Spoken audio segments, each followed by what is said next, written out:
the White House, President Eisenhower signs the proclamation that makes Alaska's entry into the Union official, nearly 92 years after Lincoln's Secretary of State bought the territory from the Russian Tsar for $7 million. The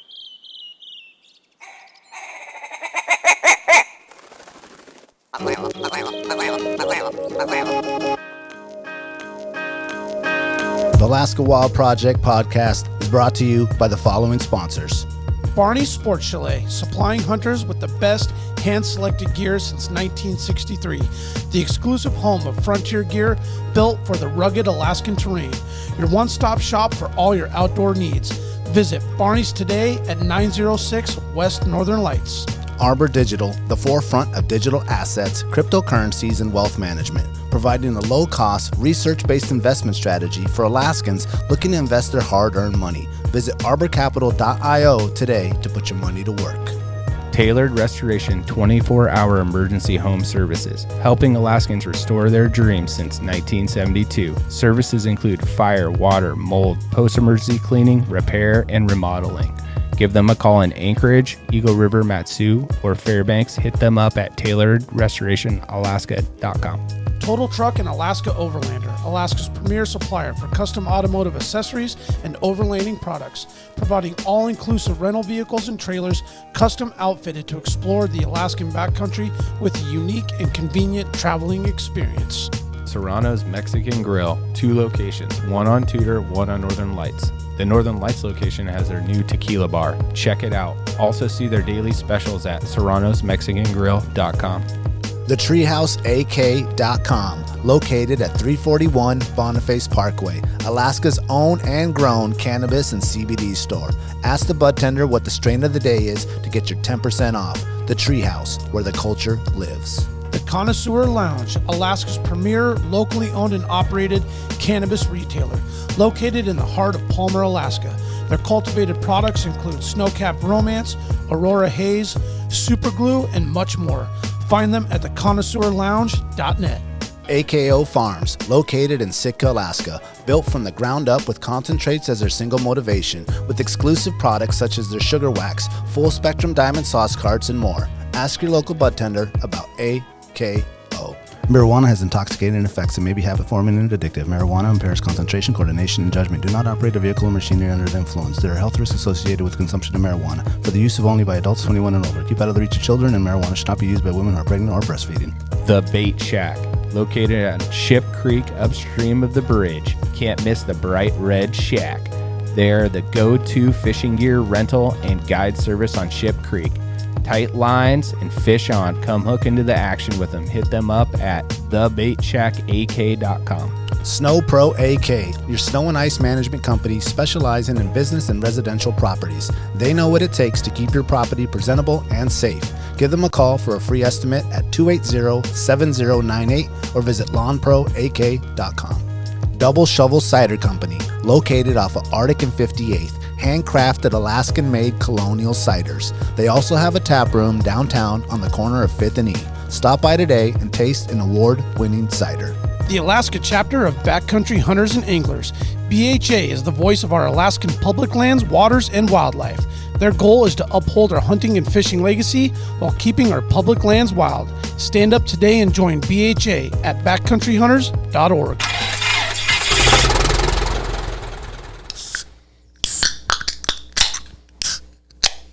Here you go, Brian. Crispy. Oh, yeah. Nice ring you got there, Brian. Well, thank you. That's some old man gold chunk right there. Your brother give you that or what? Present from my pops. There you go. Even better. Nice, dude. Yeah, a little bit closer, Brian. Yep. Yeah, I noticed that when you came in. You know, my grandpa Don Fifield, man, he was just draped in chunk.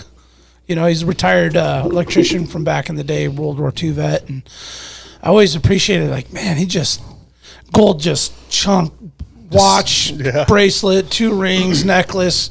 Just a weight vest. Straight up. But I guess it's like coming back, right? It is, yeah. I actually want to get one of the watches and stuff. My old man actually used to wear this ring, and then my brother has the other ring that he used to wear. Yeah. And, I want to get one of those watches. Nice. Yeah, my brother has my grandpa's wedding ring, which is big gold chunky thing like that. You got the one you got to just get a watch This made. one he wears, yeah. Get one made? Yeah, because Ben Bailey's brother, works for the mine, and Travis. Yeah, and Travis has a watch, and Travis is a skinny motherfucker. So, and they're just all the old watches are so small compared to like a watch really today. thin. So his he right. has a cool gold nugget watch, but it's like lady style. Yeah, and he's a bigger guy, so you can't roll with that. Yeah. That's very true. You're gonna have to be the extra chunky big. Can't have that first eye watch. You need that white track, watch. Yeah, That's right. That's the goals. That's why I'm doing all this work, is to get a watch. Get a gold watch. Yeah. Nice. Yeah. Retire early. Tell us about what the drinks you brought here, Chad, and the reason behind that a little bit.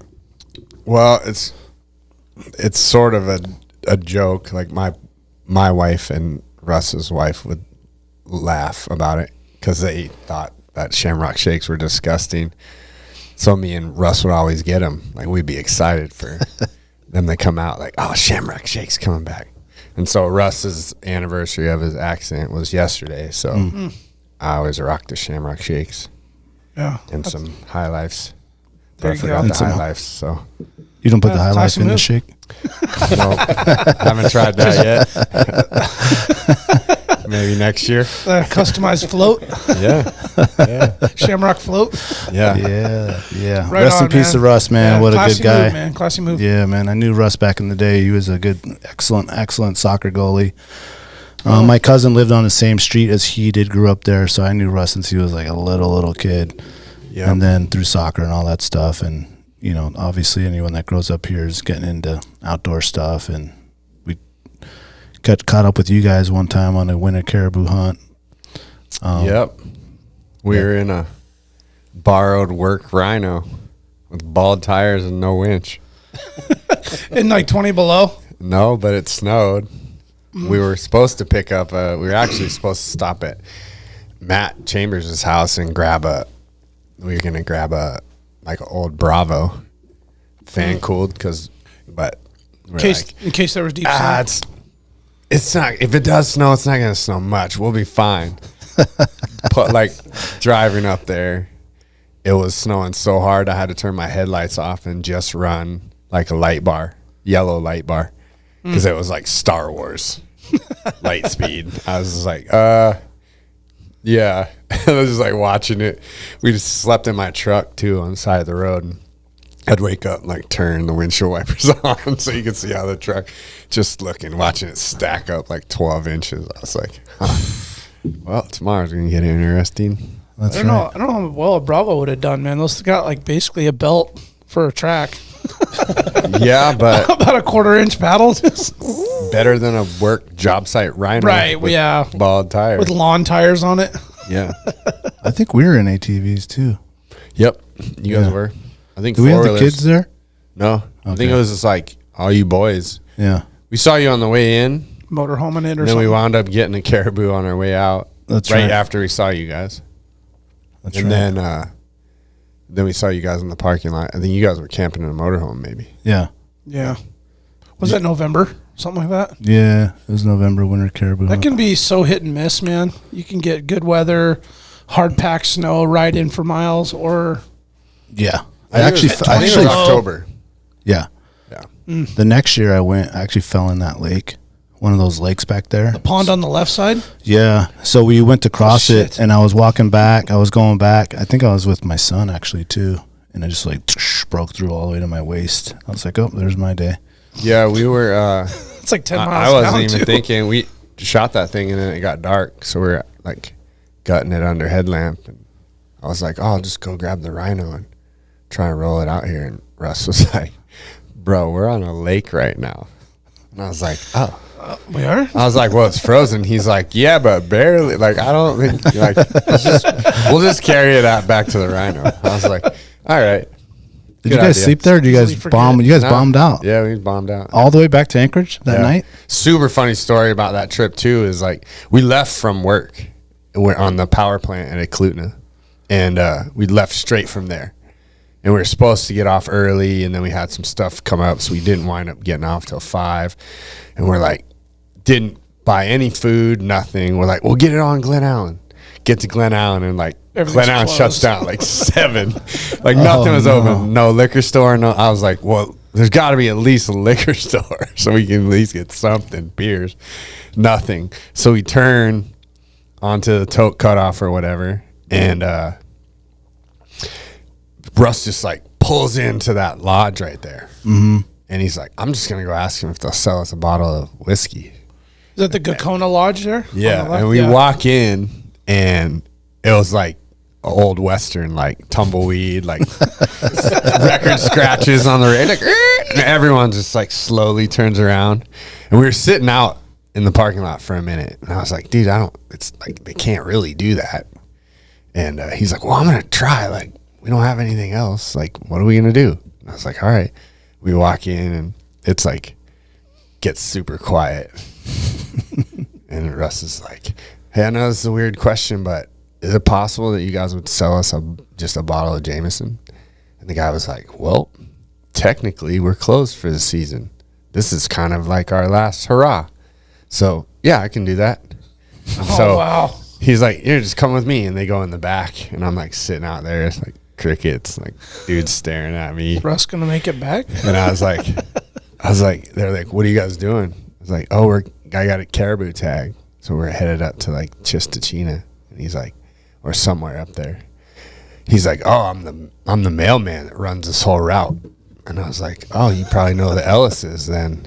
He's like, Nebezna? Of course. And I was like, all right, cool.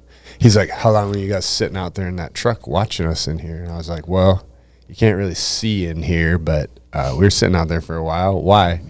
He's like, I was just wondering if you guys saw us smoking weed. And I was like, nope, but you pretty much just told me you were. He's like, damn it. And then I was like, well, if you're the mailman, you probably know where the caribou are, huh? He's like, oh yeah. He's like, but I can't tell you. And his wife's just like, just show him the goddamn video. And so he plays me this video on his phone, and it's like a ton of caribou like crossing the road. He had to stop and let him go. Right. And then he like stops it. And I was like, well, where was that? And he's like, can't tell you. And his wife's like, give me your phone. And she like rewinds it and pauses it on the milepost marker. And she's like, there it is. And that guy was not going to tell me. And Russ finally comes back. Like, I don't know if they sat back there and drank a quarter of that bottle together, but it wasn't a full bottle. It was open. And then we left, and that was it. And I was just laughing. I was like, man, that was a crazy experience. That's hilarious. Yeah, he was like, what was happening out there? He's like, man, that guy was just burning a hole in my eardrum. I was like, well, they weren't saying much out here. That seems to be the case when you go to those little places. I had the similar thing when we went on our float, and we were way at what's that, the end of the Steese? What's that little town? Circle? No, that'd be toward the border. Oh, man, what is it called? Anyway, it was a similar situation, and we roll in there, and I'm with Steven Peters, actually, and he has his, like, regular, like, Alaska diesel truck with the, HID with the lights, and we roll in, and I went in there to, like, get something. We needed some oil or something, and like, was that you? Everyone just stops and looks at you. It's like, was that you and those bright lights shining in here? I was like, well, we just turned in here. Yep, that was probably us, the only guys here. He's like, what do you got the high beams on for us on here? And I was like, oh, we're just looking to buy some oil. He's like, tell them to turn them down. I was like, it's just the headlight, man. I don't know what to tell you. Not adjustable. It's just a jacked up F-350, They're either on or off. There's no dimming. It's like, I'll let them know. Turn it down. That's funny. Welcome to Alaska Wall Project, episode 108. Today we have our friend Brian McKinnon from PacBak in the house. Thank you for coming in. Yeah, I'm glad we finally got together and got this going. Yeah, it was like this was your last chance, I think. Yeah. We had tried to schedule you, and then something came up, and then you had another like investor meeting or something last time we talked in Arizona, and then yesterday. I totally get it, dude. Stuff's going on, man. Welcome, though. Thank you. I'm glad to be here. Yeah, it's badass. You guys planning to go to the Derby? Are you guys leaving for Homer, or are you guys? We were going to, but we looked at the water, and the water didn't look so. Okay, I that's why I was asking. We ended up bagging it today too. Oh, really? Yeah. Well, we're hauling 20-foot kingfisher down, and it's just a bitch to drag a big boat that far. I mean, a lot of guys are doing it. But then we were like, okay, if it snows a bunch, that just complicates everything. Oh, yeah. And then the forecast, it's like 4 footers on Saturday. So it's like, fuck, dude. Yeah, I had to go out and get a couple kings, yeah. Yeah, and it's, if you guys have ever fished that derby and when it's rough, it's just not that fun, man. Yeah. I mean, there are going to be people listening to this going, you fucking Sallies.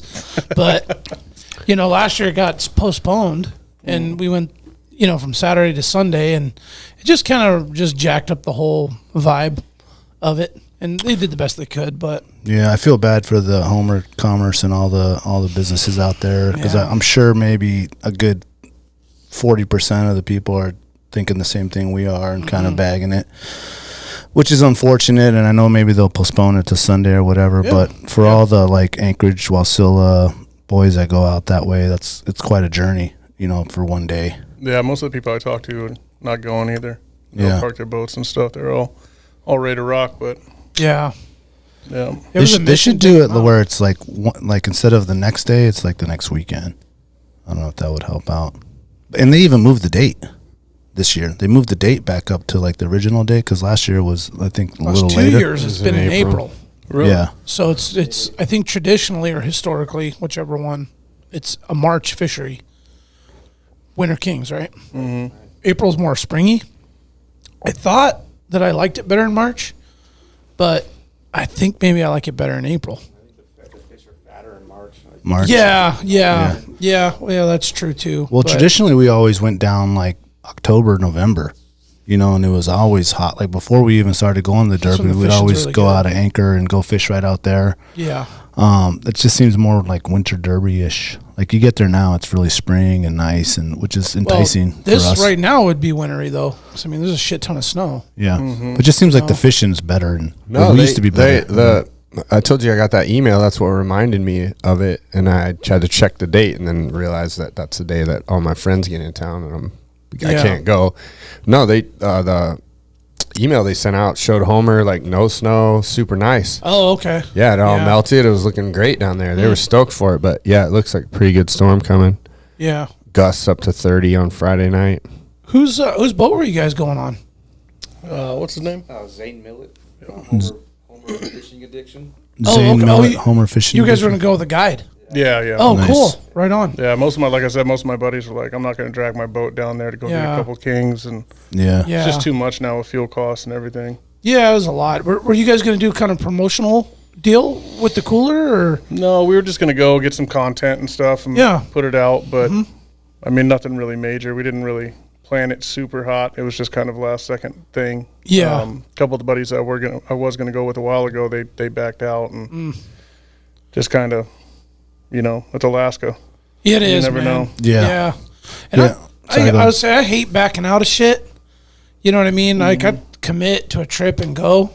So it just kind of, I was just a little bit salty about it today. You know, I was like, I kind of don't, honestly, I didn't really want to go through the bullshit. But then I also was like, man, you know, you look forward to this all winter long.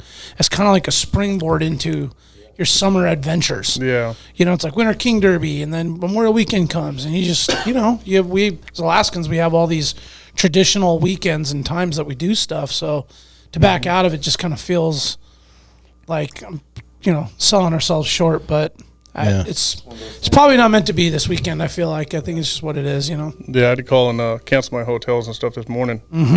Oh, I'm sure they got all kind of calls. I called them too today. Actually, I just told them, because we're going back down for a hockey tournament in 2 weekends. So I was like, we'll just move the date to. Oh, there you go. Oh, cool. You didn't have a reservation for that yet? No, I didn't. Oh, so you're not a bad guy then? No, I just moved it down. Yeah. I told him Phil had COVID. Oh, yeah. You don't want that coming down here. Oh, they were still. Remember last year? They were still weird about COVID down there. Oh, they were. Oh, Yeah, the coffee shop. Like you couldn't go in the coffee shop. They were still wearing masks. Everybody like so that's actually a good one. That's a good one. Yeah. Don't come down then. They're still a little weird about it. Still keep so we're COVID in gonna your back pocket. My brother and I, we were stoked to go fishing, and so we're just gonna turn around and go up to Lake Louise tomorrow and do some ice fishing and camp up out there. And there you go. at least get some kind of fishing going. I mean, I already had the weekend off on the calendar from the wife and kids, so, and so did he. So gotta take advantage. Yeah, we're still going somewhere. Oh, that was a good audible. Yeah, nice little audible. Before we move on, I want to give a big shout out to Eddie Burke, one of our buddies. I don't know if you guys know Eddie. Oh, yeah. He just was announced he is the rookie of the year for the Iditarod. I want to say he came in seventh place. Yeah. So amazing race to him, and even the crazy story. I don't know if you've read the story how he lost his dogs. I did read on that. Yeah, did you guys read that? Yeah. Fell asleep and Wild, got bucked off, and he talked about that. If you remember, when he's training in the minnows and he's doing his thing, he said one of the things that kind of get him caught up is you get sleep deprived. So you're just out there sleeping in the ground with your dogs and you don't sleep a lot. But it's crazy to be going however fast, 10, 12 miles an hour, freezing and just like fall asleep standing up. Like you must be tired. It says something right there, yeah. They don't roll like a leash. No, they do, but he didn't. Normally, they have the little trailing, tether, like the brake that just they kind of swing off, and it's kind of like an anchor. Yeah. But he just got bumped off, so he didn't have a chance to like throw the anchor out. So the dogs just kept going, and I guess it was a crazy snowstorm. And that's what I mean. You would think they have like a backup. Like a leash, like a surfboard grab your type, leg like and how a surfboard just is, full like you have a drag. leash, but like it would be like a retractable. Yeah, so it's not dragging. Yeah, Release mechanism that just yeah. Kill the engine. Maybe kill the engine. Yeah, exactly. A tether. Yeah. I guess it'd be called a tether. Yeah. Well, maybe that was a rookie mistake. I don't know. I'll have to talk to him about that. That's a good rookie one. mistake. Yeah. But man, congratulations to him and the guys that helped him out. I mean, another guy stopped and he jumped on his for a while. The other rookie. Well, there was two guys. One guy came. Oh, that's right. One guy came to help him out. I can't remember his name, and he rode with him on his for a little bit, trying to catch up to the dogs, but it was like too much weight for his team. So he jumped off and kept walking, and then the other rookie guy came and helped him out, which is awesome.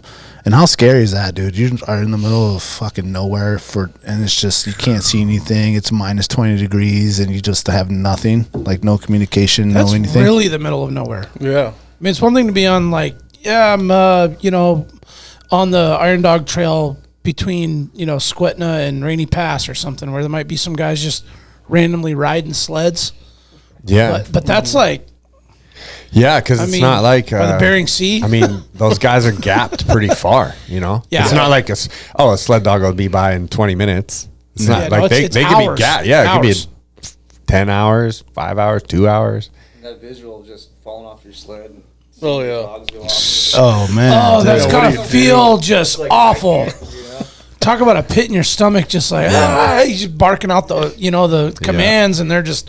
I think what did he say? He barked out the command, and then lead dog just turned the burners on, and they just pulled away, started running away faster. Well, you probably can't hear shit either. It's just like blowing crazy.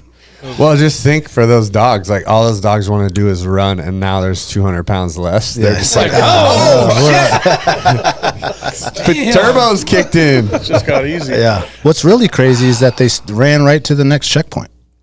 Yeah. So like the people that are there see this team of dogs come in, and where's the guy? Well, I mean they're on that trail. There's really only one way, really, right? For those dogs, they're just following a trail. That's at least path of resistance, right? Yeah, sense on it. Yeah. Mm-hmm. Cool that a Reddington finally won.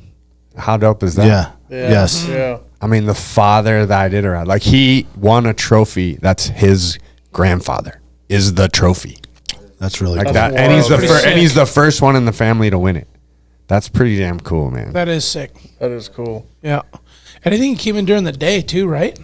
So everybody was up, and because Eddie came in, I think at like 2 o'clock in the morning. Yeah.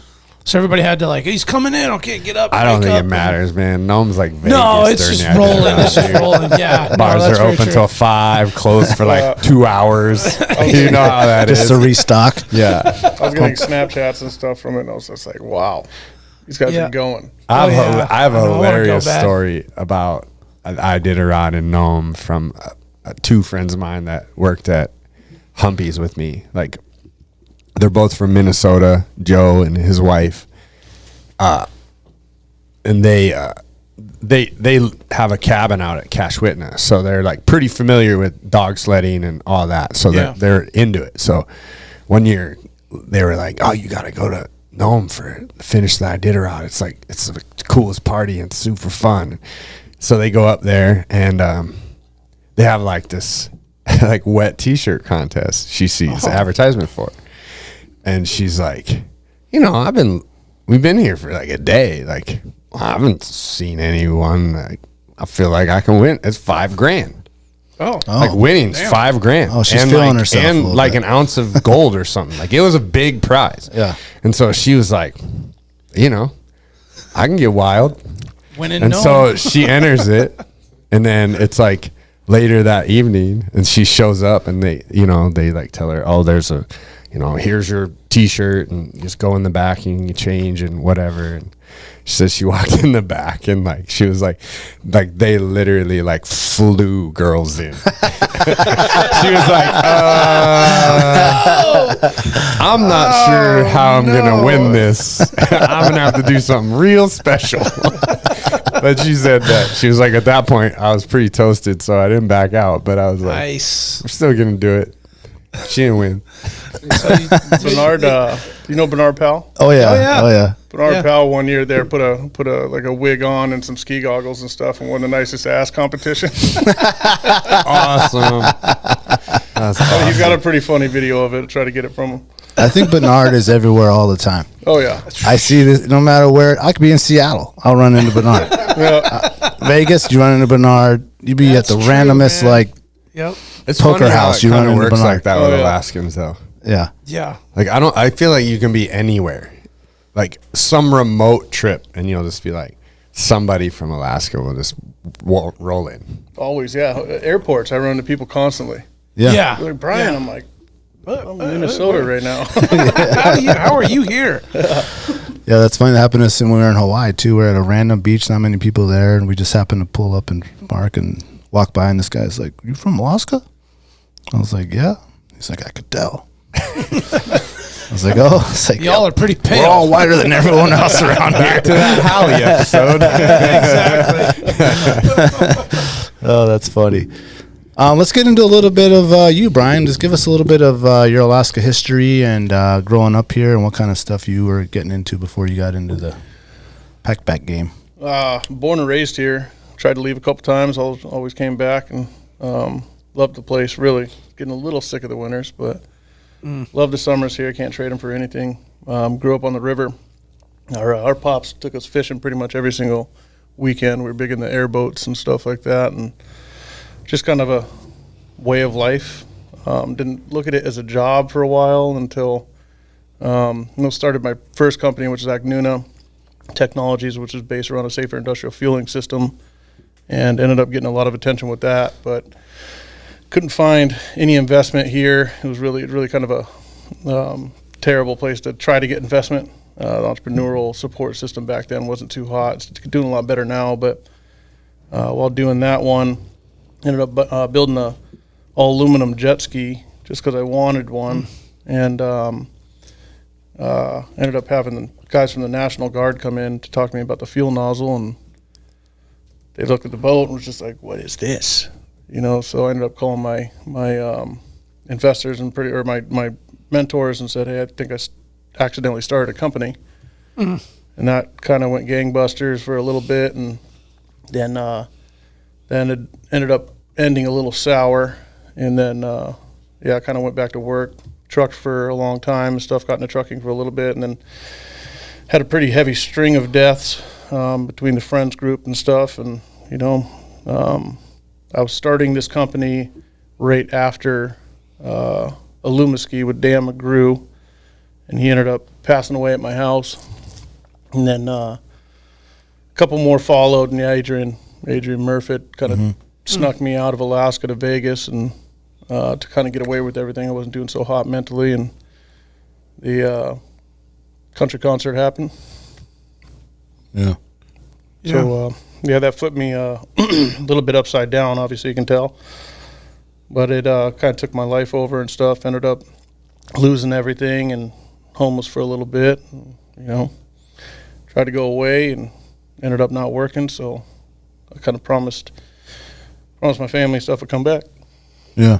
Yeah. So this Adrien was involved with PacBak a little bit. Dan was involved with PacBak, and I just kind of, I used it as a reason to kind of stick with it. I was kind of overtaken by PTSD and, anxiety attacks and stuff. Couldn't go into public. Scared to be around my daughters and stuff. And it was I just looked at it honestly as a reason to keep working real hard. Got a job up on the slope and ended up using that money to, get a house, and half the paychecks went to developing this thing. And, for a while it was pretty hard. Had to go out by myself. I promised myself at this company I'd leave a lot, go talk to investors down south and get to know the different entrepreneurial programs, and go state to state and meet some different people, and ended up running into or got introduced actually by Rand, our mutual friend Randy up here. Got introduced to Jack Arbor, and he's out of Maine. He's got a wealth management company. We hit it off right away. He invested in the company and introduced me to the right people. We built up a team, and we were trying to figure out how to get this thing out in front of people. And I kept talking about this, this show ICast, and which is like the SEMA show of the outdoor world. And they have a new product showcase, and I just wanted to get there. Being in Alaska, it's so hard to meet people and have conversations with retailers and stuff like that. So this is an industry-only event where we could just go there if we could get in and talk to people. And so I pretty much got on the phone and begged and pleaded and got a hold of Blake Swacco, who was the vice president, and he was kind enough to let me in, and then we get down there, and it was just, man, we walked in, and we were like these tiny people. I mean, like Yeti's got these $1 million booths and all this stuff. Yeah. I'm like, oh my God. So it was, there was like 932. Something like that, yeah. New products, and you're talking, Garmin and Bodie and, Real Fish and All the big boys. all the big boys. Mm-hmm. The first day we got best new cooler against all the cooler companies, so that was like Oh yeah, incredible. just made a splash. Yeah, it was wild. So we went out that night thinking it was over and celebrated a little bit, and Yeah. walked in a little late the next day, and man, there's people at the booth and stuff, and then we had to rush over. We almost didn't get the thing in to the final. The out of all the categories, they have a best of show, Oh okay. and we just went to watch it. The things that we were going against, I was like, there's no way, Yeah. and we ended up winning that, and it just, man, ever That was since, it. yeah, we were in 40 something different magazines and TV shows and all these different stuff, newspapers, and it just went wild, and it's been amazing ever since. We built our team up. We have a rock star team now of just industry experts, and it's been amazing, and then we kind of hit it hard, hit the ground running and stuff. We just signed with big Rock Distributors, and they're gonna move us, they're gonna grow us into possibility of 15,000 stores over the next couple of years. Is that like a promotional Distributor. Yeah, I the mean, distributor. just as far as they're like the pipeline to get you into the big stores, and Well, they what they do is they buy the product from you, and then they put it Okay. in their stores. got it. Yeah, and Okay. so amazing, incredible people. They've worked real hard to just grow with us. They're not Yeah. trying to like push us out. They know that we're a startup. Mm-hmm. We're the first startup to ever win ICast, first cooler to ever win ICast. So Oh wow. it was kind of a different thing, Yeah. And then they've been great. They actually just put their first indication PO in, which is cool. It's our first bulk order, and it was we all kind of stayed a bit silent for a second. Yeah. It's a blessing Whoa. for sure. And then we were talking back and forth with Bass Pro and Cabela's and stuff, and finally me and Phil, it was just emails back and forth, and me and Phil were like, we're getting on a goddamn plane. Yeah. We just went there. It's like we're going to be in the area, and truth be told, we were still in Alaska. But he's like, "Oh, you're in the area." I was like, "Well, we're in Alaska. If I'm down in any type of southern states, I'm in your area right now." Yeah. So he's like, "Yeah, show up," and yeah, we showed up, and yeah, I don't know if I'm allowed to talk details on that one yet, but they were very, very excited about us being from Alaska. They're very supportive. Like I kind of was expecting more of a big corporation feel on everything just because of how huge. They're massive. I mean, even walking in their stores, like, Is that the one that's in Indiana? it's like 17 acres or something. Missouri. Yeah. Okay. It was insane. It took us days to go see everything, and so I kind of expected a little more of a corporate feel. Like a suits and ties Yeah. type. And we walk thing. in there, and this this guy's amazing. His name's Jesse. He's in a t-shirt. Good old boy. Yeah. Yeah. Loves the product, and let's do this and let's do that. And they were very excited about opening in Alaska. Like, they want to push the fact that we're choosing to stay here, and this is Alaska company and everything. And Hell yeah. they wanted to show our support, because not a lot of stuff like this comes out of Alaska, especially in our industry. Very true. Yep. And so, they even, they were like, we'll sign your map too, so that the little guys around there still have a chance. We can't underbite them or nothing. Yeah. They were very supportive of like local companies. That's cool. Yeah. Really big feel, yeah. Because I mean, we turned down Walmart, Target, all sorts of stuff just because of that, Yeah. Yeah. And it was good to find people like that and to realize that they're so amazing when it comes to entrepreneurship and the economies that they're in. Yeah. Is that So cool. a separate deal than with Big Rock? Yeah. Okay. So they're handling their own, because they got their own distribution in their own stores. So Big Rock, what they do is they pretty much do like all the smaller specialty mom and pops, Okay. all the way up to Bass Pro if we want. But the big guys, we go direct, Gotcha. and they're doing smaller to medium stores and stuff. Gotcha. Yeah. Gotcha. I want to backtrack a little bit. We kind of skipped right over the Alumaski thing.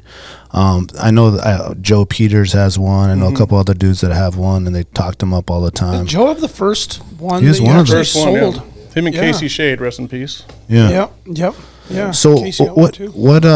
did that just kind of fizzle out? Are those still out there? Did someone like take over that thing, or?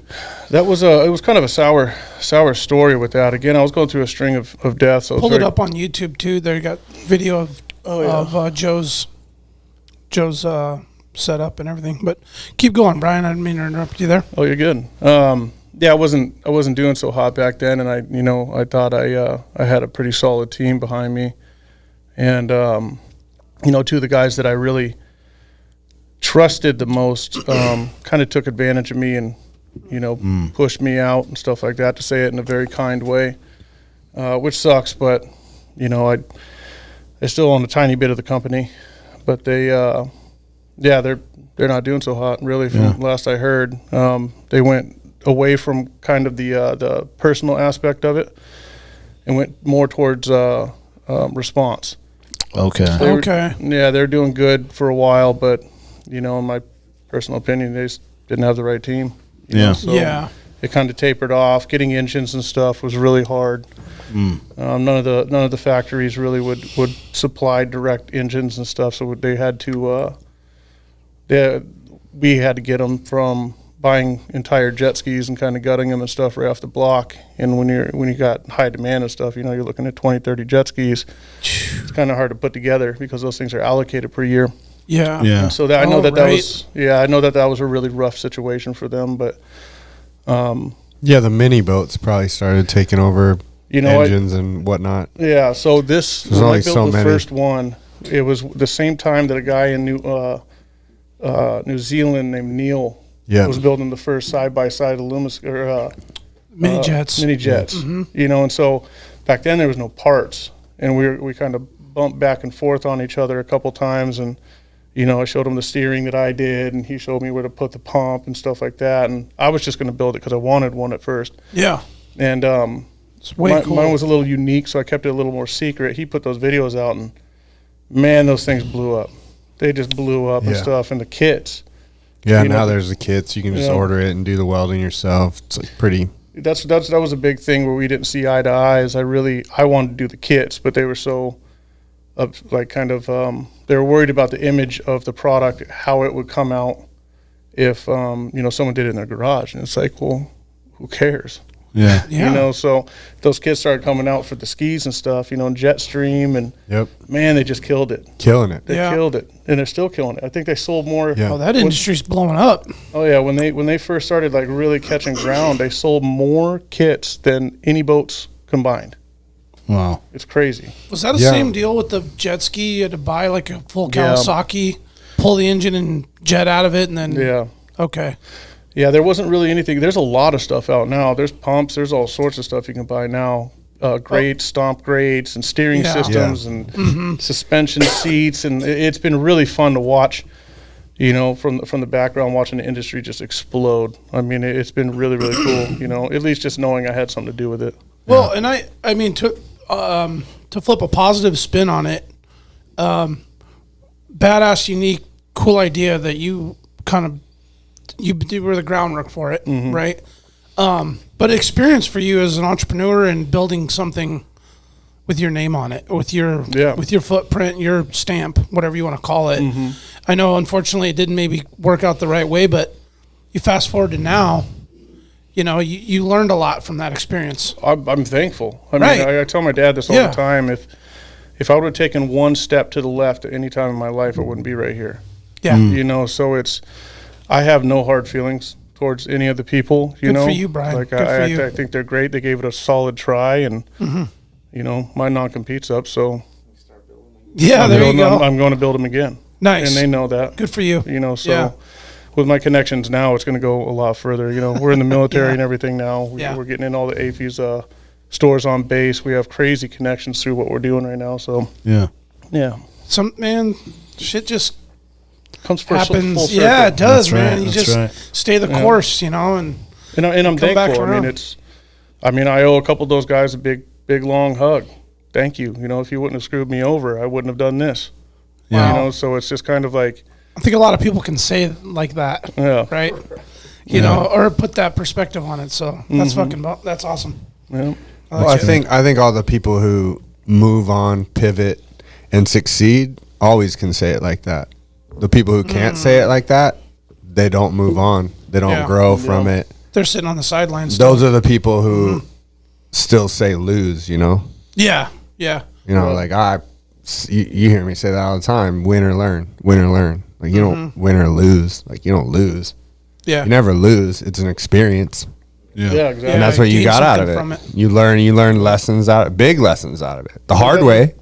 But, you know, sometimes That's 100%. I mean, going into this company, I knew definitely what not to do. I mean, Right. Before you're probably kind of naive and just not educated on it. To be honest, I didn't think I was ever supposed to be an entrepreneur. You know, it's like it was never something that was just beaten into my brain. And a lot of people, you know, it just comes to a shock. You know, it's the people that hit it the first time, it's very far and few between. A lot of luck involved there too. Yeah. And they usually waste it. Yeah. It's usually they're usually that horrible story. Yeah. The guys that do strike it on the first one. No, most of the guys that I know that are successful business guys, like 100% baptized by fire. Like they learned the hard way, and they took a lot of, and it's risk takers that get that. And obviously you had that, because I mean, you don't even want to build that for yourself if you're not someone who wants to get out and do crazy shit, right? Rapids. So you already Rapids. so you already have that in you where you're like, I'm not afraid to push the chips in. Like, let's go. Like, it's just money. That's right. Either making it or spending it. And I want to share a cool story. Like, I was probably, so Adrien was still with us. Years ago, was up on the Deshka with my family. We got a extreme shallow jet boat. You know, I just went up for a Sunday fishing trip. I was just fished the mouth, went up the river. You know, I'm pretty good going through the rocks and the whole thing. And then I run up and I see you on your Alumaski, and then there was a group of all the homies in a jet boat, and I think maybe it was Zach Shoemaker. Yes, I think it was Zach's boat. Yeah, I've got some pretty good pictures of that day, actually. Yeah, it was just a random Sunday. I think you guys were all partying and playing in Big Lake just over the weekend. It was you, Phil. I don't know if you were there or not. Bernard was on the boat. Adrien, all you guys. You know, Bernard was there. Oh, Bernard was there for sure. Accidentally. But I just remember watching, because they were running up and videotaping you on the Alumaski, and then we all, you know, congregated there at the mouth at the end. But it was just, in the moment, it was just another cool Sunday afternoon in the summer in Alaska. We're all running the rivers with the jet boats and skis and the fun thing. But now, like looking back on it, it's a pretty cool experience for me to get to see what culminates from all that. So that's what it was all about. Kind of want to share that little personal experience I had out in doing the fun shit and seeing you guys out there doing it and with your friends and everybody smiling with sunburns and shit. And you know how Alaskan summer. Yeah, exactly. Yeah. And he was wearing a life preserver too, for the record. So. Okay, good. Thank you for that. Want to make sure let's take a quick break and we'll come back and get into some more of that PacBak.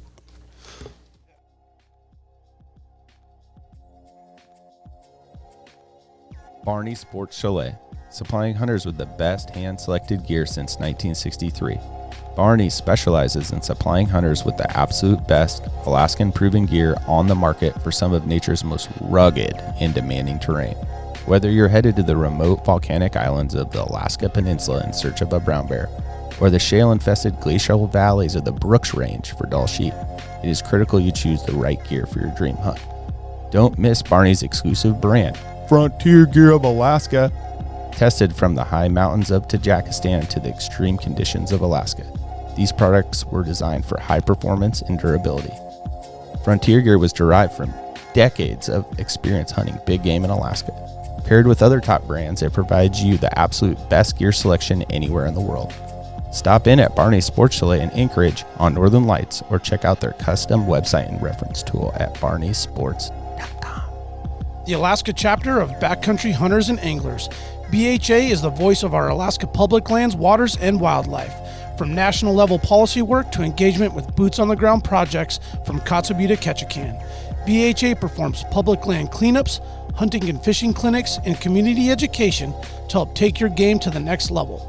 BHA's community-minded goal is to uphold our hunting and fishing legacy while keeping wildlands wild and fostering the next generation of sportsmen and women for years to come.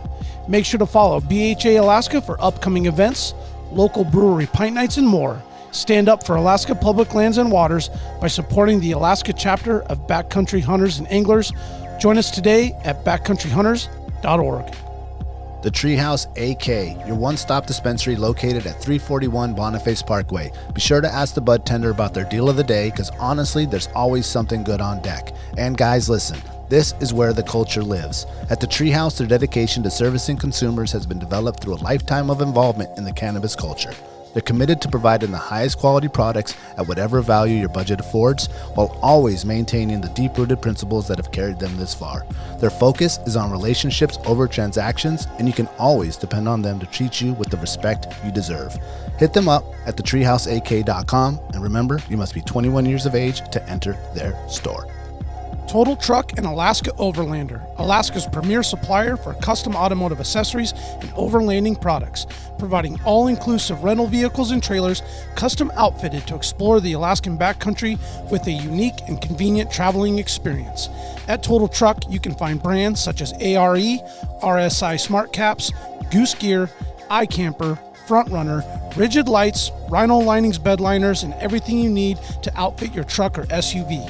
Alaska Overlander provides 4x4 vehicles and expedition trailers custom modified for Alaskan adventures and outfitted with rooftop tents, fridges, and all the camping and cooking gear you need to start exploring.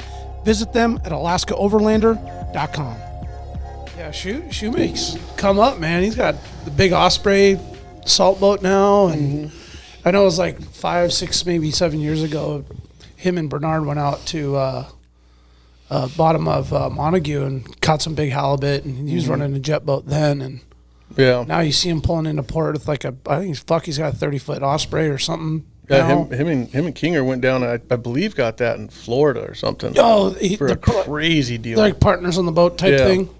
Yeah, that's the way to do it, actually. Yeah, I remember they sent me pictures of it, and I was like, "Wait, how much?" Like it was a once in a lifetime deal. Yeah, that boat's beautiful. So Ben got on his boat too. Someone's divorced, and like that. Oh yeah, you just catch the right situation, man. Oh, that's terrible. How it goes. Walk us through thinking about your new invention that you did there. So the Alumaski thing goes bad, and then you decided you're going to jump back into the game here. Mm-hmm. And what has sparked the idea for the initial PacBak? It started out as a backpack when when I was still doing Alumaski, I had to have everything kind of compact in a backpack and everything, and kind of got used to going a river like that. And like a minimalist. Yeah. And the big idea was always to do a battery operated vacuum sealer. Like growing up on the river and stuff, I just kind of realized that not a lot of people out there realize what fish straight out of the water tastes like. It's a whole different animal, Great point. And so I've always wanted to be able to fillet it, vacuum seal it right there. You leave the mess there and stuff. You're replenishing the river by throwing your fish back and everything. And so the backpack was going to be the first thing, and I built this like not safe set up that had like a vacuum sealer, one of those portable car charger or car jumpers, like the size of a cell phone. Right. And I wired it and stuff, so it had like a plug-in for like a car plug-in, and then an inverter in there, and then I was able to plug it in. You had to like press it and do it real quick, and both of them were about to like start melting and everything, but it became something that I was like, and you're by the water. Yeah. Hands are soaking wet and stuff, yeah. All the good stuff, yeah. But I just kind of realized that it was a big thing when I took it to the Russian River once, and people kind of saw it and was like, what the hell? How are you doing that on the bank right now? Slick. Yeah. And so it started out as a backpack. Dan McGrew got into it with me and everything, and we were doing it together, and obviously he passed away. So that kind of got put on the back burner for a while. And then when we were going through it, we always talked about doing a cooler, and so I ended up, again, kind of used it as something to get back into, to look forward to, because at the time I was really, really kind of reaching for something. And decided to go with the cooler first this time, and I was like, man, if I could design the perfect cooler, what would it be? Yeah. And so multi-coolers and everything going out, the table going out, and the cutting board and everything, it just kind of combined it into one 5-in-1 object that just brings everything with it, and then it has the compartment that holds the vacuum sealer. So when you were first inventing, were you like just taking pieces from something else? Like, how do you even create the first like prototype? To be honest, I mean, there was 100 different renditions before I finally said that's the one. It started out with the vacuum sealer in the side of the cooler, and it was just a single compartment and really easy. Then I started, I was like, man, I want to do different sizes, because I always bring this cooler and then this cooler, and then I'm like, man, I haven't seen really any multi-chambered coolers that are actually separated by insulation. I think there's one more in the market. Mm-hmm.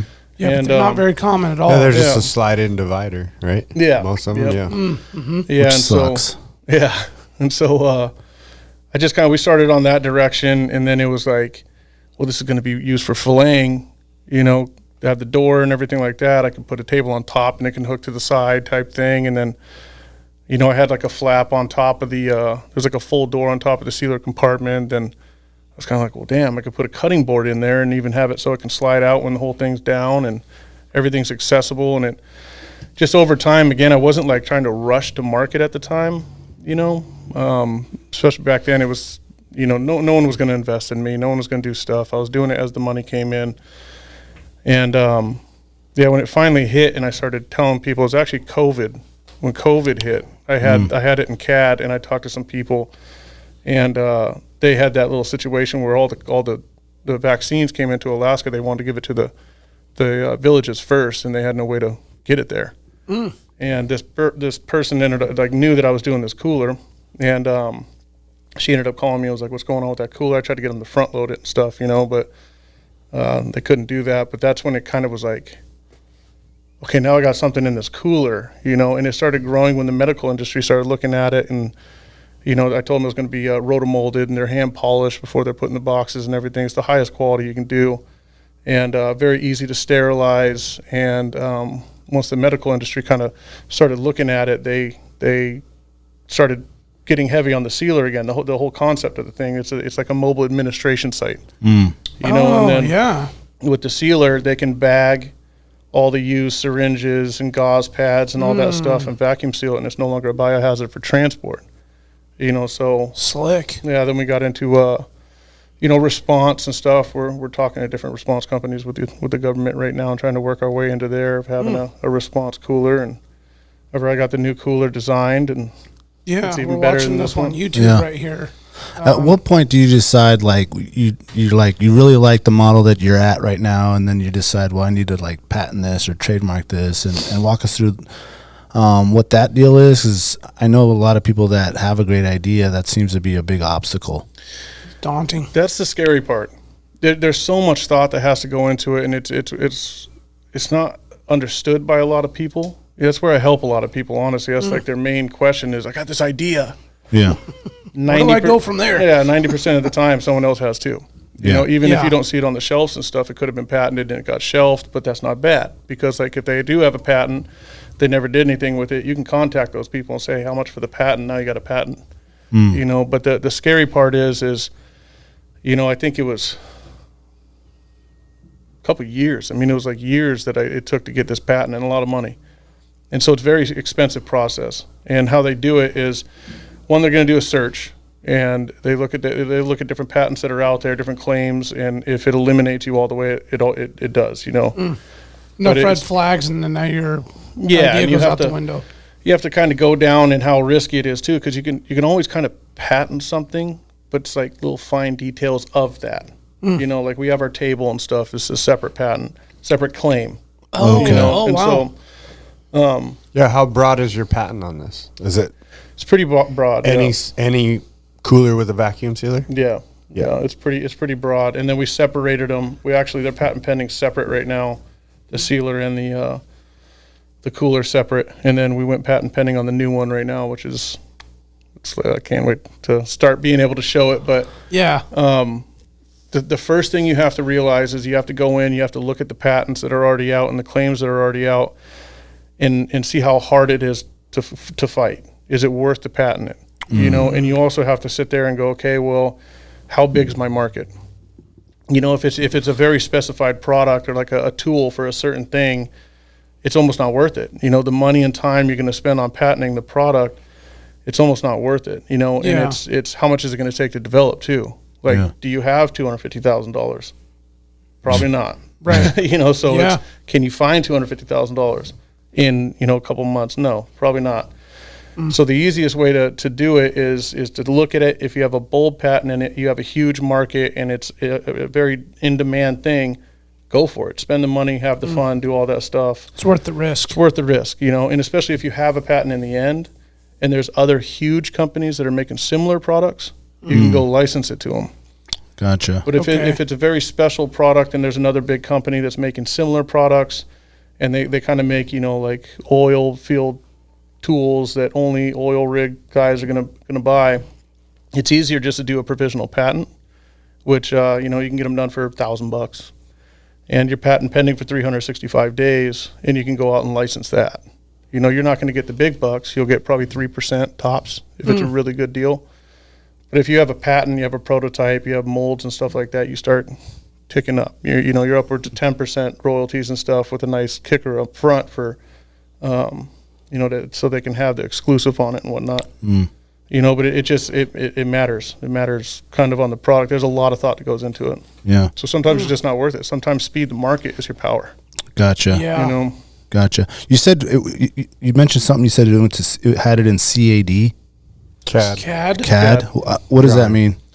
3D CAD programs. Okay, like the design is all set up, the measurements and all the. Okay, got it. Yeah. Got it. Yeah. Got So it. you can just give that to a manufacturer and they can build it off your CAD program. Gotcha. Like Gotcha. two spec.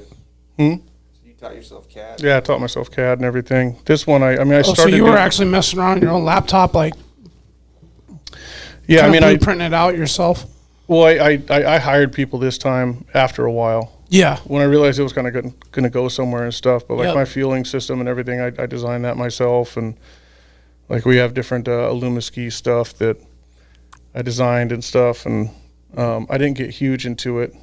I like the people I have that I work with now, my engineering team, are Oh yeah. it's unreal to They watch do it them for a work. living. Oh yeah, Yeah. it's incredible what they can do with that stuff, and they could test it. Oh, they right. build the thing, they do stress tests and all this stuff in CAD, and they're like, well, we got to add more plastic here, and Reinforce it there. it's crazy. Yeah, It's yeah. crazy. Yeah. Wow. Yeah. CAD's pretty wild, but it's a long process. I mean, if you have a new product going to market, it's a little daunting and scary. Yeah. You know, it's I have to tell people all the time that, you know, different companies I mentor and everything, fantastic products come out of Alaska, but it's 10 times harder here. You know, so it's, you know, they're usually they're young and amped, and I got this idea and I'm going to be a millionaire, and you know, you can have it, but 50% royalties, and it's like, okay, sit down for a second. Yeah. Let me break your heart real quick and Let's talk about this. get you prepared. Yeah, you know, so. Well, and then you talked about you got this big bulk order that just came through, and I got to thinking about like manufacturing, like making the shit. Like, how does that even? Like, how do you just mass produce? Like, how does it even go there? So that was one of, honestly, the hardest parts. Okay. Was getting into the manufacturing companies, vetting the manufacturing companies and stuff. We're overseas right now. Okay. We went with a couple different American companies, and they just couldn't do the quality I wanted, believe it or not. I mean, China just has plastic on lock. They blew the quality out of the water. I mean, and the price was right. They were amazing to work with. The company that I'm working with actually makes a lot of the coolers that you buy. Right. Believe it or not, and they're just amazing. They've got it down. We're working to do American made. This new cooler I have coming out is injection molded, so that's feasible here. Roto molding in America is very expensive. It's a long process. I mean, each cooler takes like an hour just the mold come out. Then you have to put it inside a different mold to put the foam in. You know, and it just takes so much time. The burn rate here is quite a bit more expensive. You know, so. But injection molding's a different story. It's so fast. It's a huge cost up front for the molds. And roto molding's a lot cheaper. You know, cheaper getting into it and stuff. The molds for this cooler, I think we're, you know, the cooler and sealer and stuff, we're up just over $100,000, I think it was, to get started. And can you break down the difference? What Roto molding, injection molding? Right. So roto molding is you have just a metal mold. You weigh out how much plastic you want to put in there, pour it in there, and it's on this big arm, you know, and it twists like this, and so it goes into an oven. Okay. And it sits in there and twists, and this, you know, there's thing goes like this, and then the arms twist on the end, and so it's melting that plastic on the inside of it and coating the exterior or the interior of the actual mold. Okay. So there's no high pressure, there's no nothing. They don't have to build this insane mold. Injection molding, they're heating up the plastic and pressing it in. You know, like the plastic in the plastic. the plastic in the metal mold. Oh, okay, got Yeah. it. Okay, Yeah, it's just a big milled chunk of metal. okay. And so they heat it up, and it's kind of like a corkscrew thing that pushes the melted plastic in and stuff. And so there's high pressure, it's high everything. But they push it in, and you can do multiple bottoms at once, and then it cools it right away, and they open it, and they pop out. Easier to mass produce. Yeah, then it goes together, and they do it again. So you get, like right now off a mold, we're getting I think it's about $420 a month off of a roto Oh, wow. mold. Yeah, and injection mold, we can get upwards of like, $400 and $500 every single month off of each one of them. Okay. The sealers, we can do $35,000 a month. That's injection molded and assembled. Wow. So it's a huge difference. Again, Hence why you costly can- up front, but Why you can fill an order though. Mm-hmm. Okay. yeah, we just ordered 2 more molds actually for the cooler. So So what's like the timeline with all that? By the time you put it in, and now it's got to actually get physically built, made, and So then you got everything about- brought back. you got about, like we put our order in, you got a month, and there's about a month, maybe a month and a half shipping. We just missed that whole COVID thing. Oh, really? Man, we just missed that. 'Cause So lucky yeah. with the shortage of materials, you mean? No, or- it was or- shipping situations where those tankers are out in the ocean and stuff, sitting out there Oh, for yeah. 6 months. People weren't getting their stuff, and they're charging them by the day that it's sitting out there. And so, I mean, these containers are coming in, like one container right now is, probably about, when said and done, about $5,000. During COVID, it was $25,000. And that's if it didn't get stuck out there. So we were like really trying to get around that and figure that out and the price and stuff. And it takes 5 molds to make this one cooler. So it's a very expensive cooler as is. Yeah. And we just kind of, by the grace of Adrien, I guess. There you go, man. Yeah. We just missed it, and prices went down and everything right when we started ordering everything. So it was beneficial for us, and we're doing good. And now, we can give it at a price that we're not killing people. It's still a very expensive cooler, but it's the best ever. It's the best of quality you can get, highest performing cooler, and you never have to buy another one. What is the MSRP on that? $750 for the cooler. Yep. $750. And that's the 88 quart. Mm-hmm. Okay. Yeah. It's a big cooler, man. It's big. Yeah. I was funny, just looking on YouTube. It's fucking massive. Yeah, we had to stop. We had to purposely stop having me take pictures with it because I'm such a big guy. Oh, making it look small? And that's like the only pictures we had. People started getting the coolers, and they were like, what the wait hell? a minute. This is a 2-man job. Didn't look this big in the picture. Yeah, so. Yeah. Oh, that's funny. Yeah. So how does the vetting process go with, like, you're dealing with, like, these manufacturing companies and all that stuff? Like, how do you even begin to, like, search that up? Is there someone that's helping you with that, or you're just, like, banging the internet down? Or believe it or not, I was doing this all myself for a long time. Before anybody got included, I had molds ready and everything, paid for myself and worked my ass off to get them. But I started just talking to different people that I knew. I had a couple buddies that did import, export. They were able to vet. They connected me with some people over there. I mean, it took a lot of getting in. Yeah. Did you have to physically go over there at some point? I've not been able to because we had COVID the whole time. Oh, okay. Yeah. And they were like, obviously nuts about it, so justifiably. I mean, it was hitting them heavy. But I have not. I want to go over there. Our CFO just went over there and had a blast. So yeah. Oh, I bet it's a lot of fun. Fuck, dude. So when you get your first mold and you have your first prototype, and then you obviously before you go to that ICast show, your patent's already set and all that, or did you go in there before that? No, patent was already set. Okay, you're already set. You're ready to go in there, and if someone loves it, you're ready to talk deals. I've been doing, by the time we went to ICast, I personally was doing it for, after the whole gap with Adrien and everything, 4 years, 5 years? 4 years. Oh, okay. About 3 years, 3.5 years, I would guess. Yeah. Before it even happened. So I was doing all that kind of all alone. And then, again, Jack Arbor jumped on, and he helped me just take it to the moon. I mean, the guy's amazing. He's become my best friend, and we have a good time together and stuff. The guy's just sharp as a tack. Couldn't have done it without him. Where's the ICast at? Florida. In Florida. Yeah. Okay. Fort Lauderdale. That must be fun. Orlando. Orlando? Okay. It's sick. In July, and it wasn't fun outside. Oh, I bet not. It's hot. Sounds sweaty. I've never been there, and I was like excited, and I get off the plane and it's 97 degrees and everybody's soaking wet, and I was like, at first I was feeling self-conscious. I'm like, dude, I'm sweating like a pig. This is not good. To get in this cooler. There's a lot of hot girls here looking at me right now sweating. And then I started looking around. They're all sweating. Yeah, everybody's just sweating. And then, I get to the hotel, and it's about to rain. So it was like hot during the day, then it rains every day, every single day. Yep. And I'm like, oh, my God, clouds. Holy crap. It's going to get cold, and it's going to be rain. No. It's just as hot. It's 97 degrees and raining now. It's like a warm, hot shower. And then it gets wetter. Then it goes away, and it's like the ground is steaming. You're like, oh, my God, get me out of here.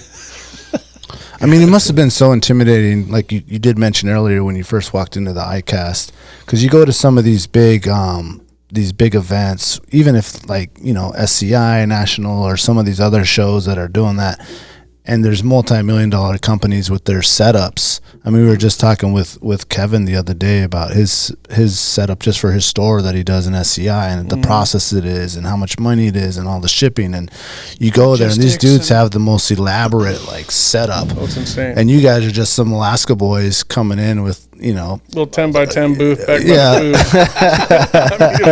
booth. We were tiny. We walk in, the first thing you walk past is Realtree built an entire house. Oh my God. Like a tree house with like this walking rope bridge that you go inside, and I'm like, it was instant. Like I'm turning around. Don't put us next to these guys. I'm in the wrong place. What are we doing here? Yeah, Costa did the same thing. They built a house and stuff, and you got like casting lakes and trailers with fish in it and stuff. That it was just. So that's a industry. So it's like SHOT Show, but for fishing. Exactly. Yeah. Yeah. Okay, Shot show, so you senior can't show buy a stuff. ticket. No, you have to be invited. Yeah. Yeah, so it's like shot. That's the same thing as SHOT Show. Took a little bit of. But we've never even had a booth at SHOT Show.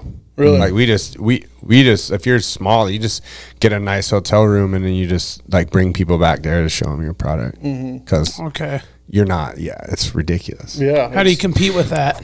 I mean, I went to the range day for SIG and they had like I don't know 20 pallets of ammo. Oh yeah. Jeez.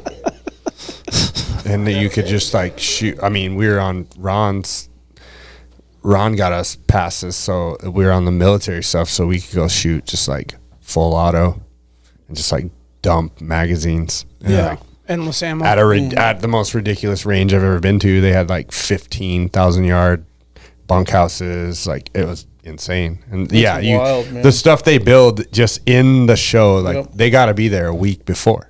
And It's then like yeah, it's as just set it elaborate up. as a stage for a Yeah. huge concert. Yeah. It's insane. Yeah. $1 million. And I couldn't even imagine for Yeah. the fishing because guns is like just build a wall to put shit on. Like Yeah. they're like literally you have like a Aquariums and Oh, it's nuts. 15,000 I mean, gallon tank that you can be catching bass. Yeah. They set up these whole stores and it's like TV walls and like all this crazy, and it was really intimidating. Yeah. It was cool. It was that's why kind of I think the what's it called, the story went so viral, was like these tiny little people came out of nowhere. Yeah, and one. And won. Yeah. I mean, like, even the after parties, like Costa, bring that mic a little closer. no, That's Costa, the best part is the after parties. For they, yeah, sure. they Yeah. rented out Top Golf and had like a live concert, and then we went to Smith, rented out a whole bar with a live concert and everything, and it was just, yeah, we went to 511 and they fast roped in like 3 dudes out of a helicopter. Jeez. Like Wow. that's how the 511 guys showed up. Like Yeah. fast roped out of a helicopter, That's like hilarious. down badass, man. the after party. It's like okay. Yeah. So is the setup going to be a little bit more elaborate this year? A little bit, yeah. It's like, yeah. We're building that truck, and that truck's going to be in there all opened up. Oh, and okay, everything. There you go. okay, Yeah, okay. yeah. We talked about that before the show. Let's let the listeners know what we're talking about here. So it's kind of actually a funny story. When I was still by myself, I had no marketing money and stuff, but I've kind of done this with Alumaski, kind of skimping by financially, and I knew that I could do like a tour, and so I was going to suit my truck up and stuff with a bunch of cheapest stuff I could find and hit the road. And YouTube, like an Alaskan entrepreneur giving it his all and going out into the real world and going and fishing along the way and everything and making his way to ICast. That's how the whole ICast thing came up. Okay. And I ended up not doing that. I wish I would have known that I was going to win the whole damn thing. But I ended up getting investment and things started to get real. And we were going to do ICast the next year, and it honestly just didn't feel right. So now that this all happened and everything is blown up and stuff, again, the story just went viral all over the world. We're getting a new truck, brand new truck. We actually were going to use my truck and got a hold of a couple people. We got a hold of Dan at 4-Wheel Campers, and they have just been incredible. Sent out an email. He responded right away. Loved the story. Let's do something. We talked on the phone, and within 10 minutes, he's like, I'm in. Let's do this. And talked to the guys over at Fox Suspension Brands, and they want to do a lift kit and everything. And so we got some. You can't have no regular. Yeah, Sure. yeah, we're gonna do this thing up, and I designed a bumper for the back and stuff. You guys will see that later, but we're gonna do it. We're doing this thing up. We all teamed up on this truck and everything, and we got our big release into Bass Pro and Cabela's coming up here in May. Up here? Yeah. Okay, right Yeah. on. And so we're gonna do that, and then I'm hitting the road. I'm gonna go out. Started off at our local stores. Yeah. In the parking lot, everybody check it Yeah. out, see it, and then head south. Yeah, so head south, Sick. and I'm just going to act dumb, teach me how to fish here. We're going to go into the stores that we're putting our products in and talk to the professionals there, treat me like I'm 12, Yeah. set me up with some lures and stuff, and where do I go type thing, and then, kind of living out of the truck and going to different camping situations and stuff. And yeah, 4-Wheel's been absolutely phenomenal with it. Stuff they've already talked about setting us up with some of their influencers and everything, and then we're going to get the ICast, and then the truck's going to be in ICast in the booth. And after that, we're going to work our way up the East Coast, and then kind of go across the top, then do the winter months down below, do some coastal fishing. We're going on a 78-foot Viking in Cabo, and one of our investors has this boat called the Salty K, and it's just sick. Yeah, I'm pretty stoked to go on the yacht. So you're not on the slope anymore, are you? No. Okay. I officially pay myself. Nice, man. It took a long time, but I mean, I honestly, I got my first check. I've only got 4 checks. I've been paying to do this for this long. Yeah. Just hoping it'd pay off. So how long up until the first check came? Like the initial idea, you start to make the one that could have killed you, and then to where you are now. Oh man. What would you say? 5 years? No, I had a 5-year non-compete with Alumaski, and that's been up. So this is I built that 8 years ago.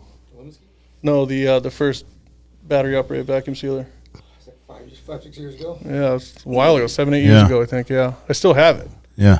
Yeah, still. And the funny thing is the people that sent me the sealer is the people that's building my sealer right now.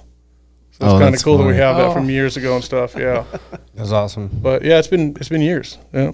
And then after the whole thing started and going on the slope and trucking and paying for it and then restarting the company and everything, it was good 4 years, going on 4 years, I think it is. Yeah. What a grind, man.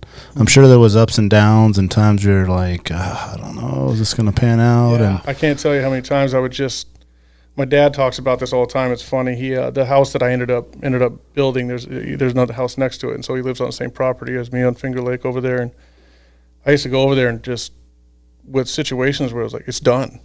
I can't do it anymore. I don't have money. Like, I'm losing everything. It's gone. I don't know where the next check's going to come from. Like, how's it going to happen? And this and that, and blah, blah. And I would sit there and go, fuck, I'm going to go figure it out. And I would lock myself in the house for days, and I would call my dad and be like, got it, figured it out, and it just, there were so many times that, I was just like, God, why am I doing this? Yeah. Why am I doing this? I'm looking back. These shoes right here, Merrill sent me these shoes because at ICast, my shoes were so beat up because I still haven't bought myself shoes since being homeless. Yeah. And so they sent me these. I've been wearing these every day. For my cast, I'm going to wear them every day till I cast. Okay. Nice, dude. Yeah. They overnighted the girl that was working with us. Her name's Jen. She's amazing. But she looked at my shoes just like, what the fuck? She's like, you're from Florida. You're founder of our company. Like, what the hell are you wearing? And she was the head of merchandising for Merrill. Oh, okay. So she ended up calling her boss, and they overnighted me 3 pairs of shoes. Yeah. Which was weird. Funny. It was like my feet couldn't get used to them. Remember my feet hurt? And you're like, what the fuck? I was in like boat shoes last time with no soles. And I'm like, my feet hurt. Are there other trade shows that maybe are as close to ICast, or obviously that's the top, but are the other ones that you guys are going to hit up as well? This year we only have ICast really planned out. We're still a small team, and products don't usually get in Bass Pro and Cabela's this fast. They don't get in Big Rock this fast. Mm-hmm. It usually takes a couple years of being on alternative shelves, smaller stores and everything. Gotcha. But I guess me and Phil are just really good at talking, that's all. So we talked him into it. So they didn't look at your shoes, that's why. Yeah, right. Yeah. I actually showed up in a Kelsey red t-shirt. Yeah. It was awesome. But between those guys, it's even this first order, we looked at it and went, okay, so we're just going to focus on that for a little bit. We're not pushing a ton. Yeah. I'm going to do everything I can to support, four-wheel campers and stuff. They're in a lot of different shows, so if I can ever be in what they need me to be in, I'm going to be in there for those guys and stuff. I want to promote their products. They're just incredible. Same with Fox if they need me to be there. But the only other one I think next year we're going to do is the outdoor show in Utah. Okay. Yeah, the Outdoor Expo. Yeah, it's huge. Big one, just like ICast. Okay, gotcha. With Europe as well. Oh, ICast Europe, yeah. Oh, they got a whole Europe division. Yeah.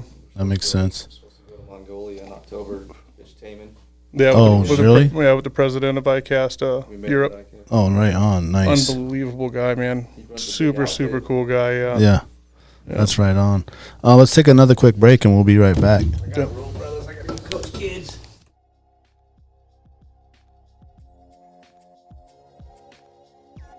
Tailored Restoration, 24-hour emergency home services, helping Alaskans restore their dreams since 1972. Services include fire, water, mold, post-emergency cleaning, repair, and remodeling. Tailored has an emergency response number with trained professionals available to help you at any time, day or night. Give them a call in Anchorage, Eagle River, Matsu, or Fairbanks. Make an appointment today at tailoredrestorationalaska.com. Since 2008, Serrano's is Anchorage's own new generation of old cocina. Their menu showcases the passion and love of their rich heritage and unique family recipes that have been passed down through the generations. Serrano's goal is to embrace and display trad flavors using the best ingredients that are available. They focus on making everything from scratch daily. In-house menu includes handcrafted corn tortillas, salsas, carne asada, and chorizo. But don't take their word for it. Experience their tradition and sabor for yourself. Locations on Tudor and Northern Lights, both with new tequila bars. Check out their daily specials at serranosmexicangrill.com. The Connoisseur Lounge, located in the heart of Palmer, Alaska. The Connoisseur Lounge is Palmer's first locally owned and operated cannabis retailer.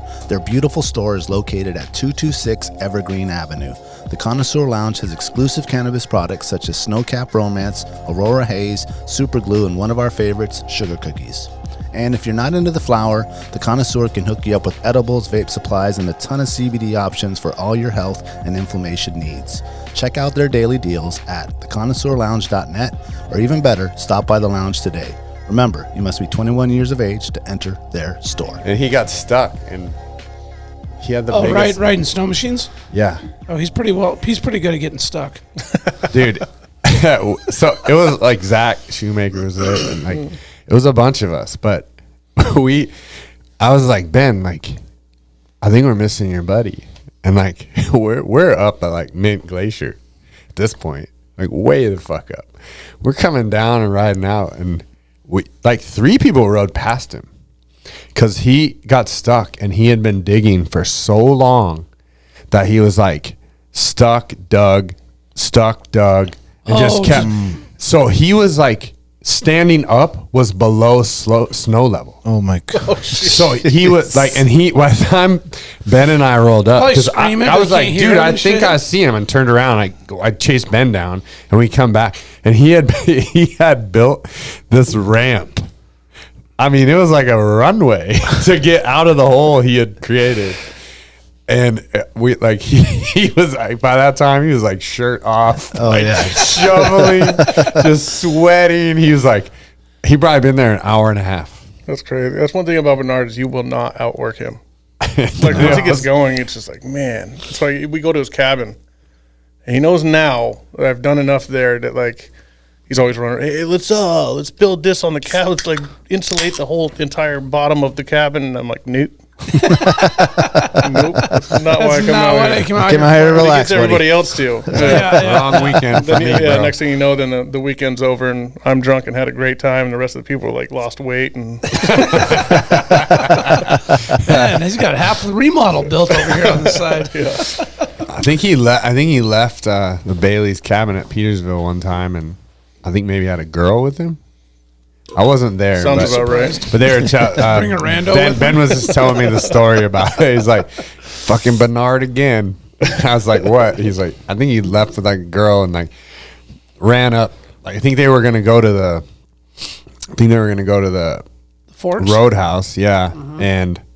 He decided he wanted to do some power runs like, with her or something, and was in like a creek. I think they had to go. No. I think they had to get the sled like a couple weeks later, and it was like frozen into the creek. Did he just get it? Did he just get his snow machine at that time? Possibly. I wasn't there. Yeah, we had to go to Eureka. Actually, we were at Eureka Lodge, and we went and grabbed it one time. Oh no, this was Petersville. Yeah, they had to like. He was like sending them pins from his phone. They're trying to find him. It was nighttime. Oh man, they're wet. The worst. It was a bad idea. I mean, come ride with it's me. Petersville. Like, I mean, I've had a lot of friends make a mess of a situation out there. Oh, I bet. Get hammered at the bar, crash on the road, flipping sleds, jumping under. You take a wrong studded turn tracks. left or right, all the swamps look the same. Oh, that was came out of the bar one time.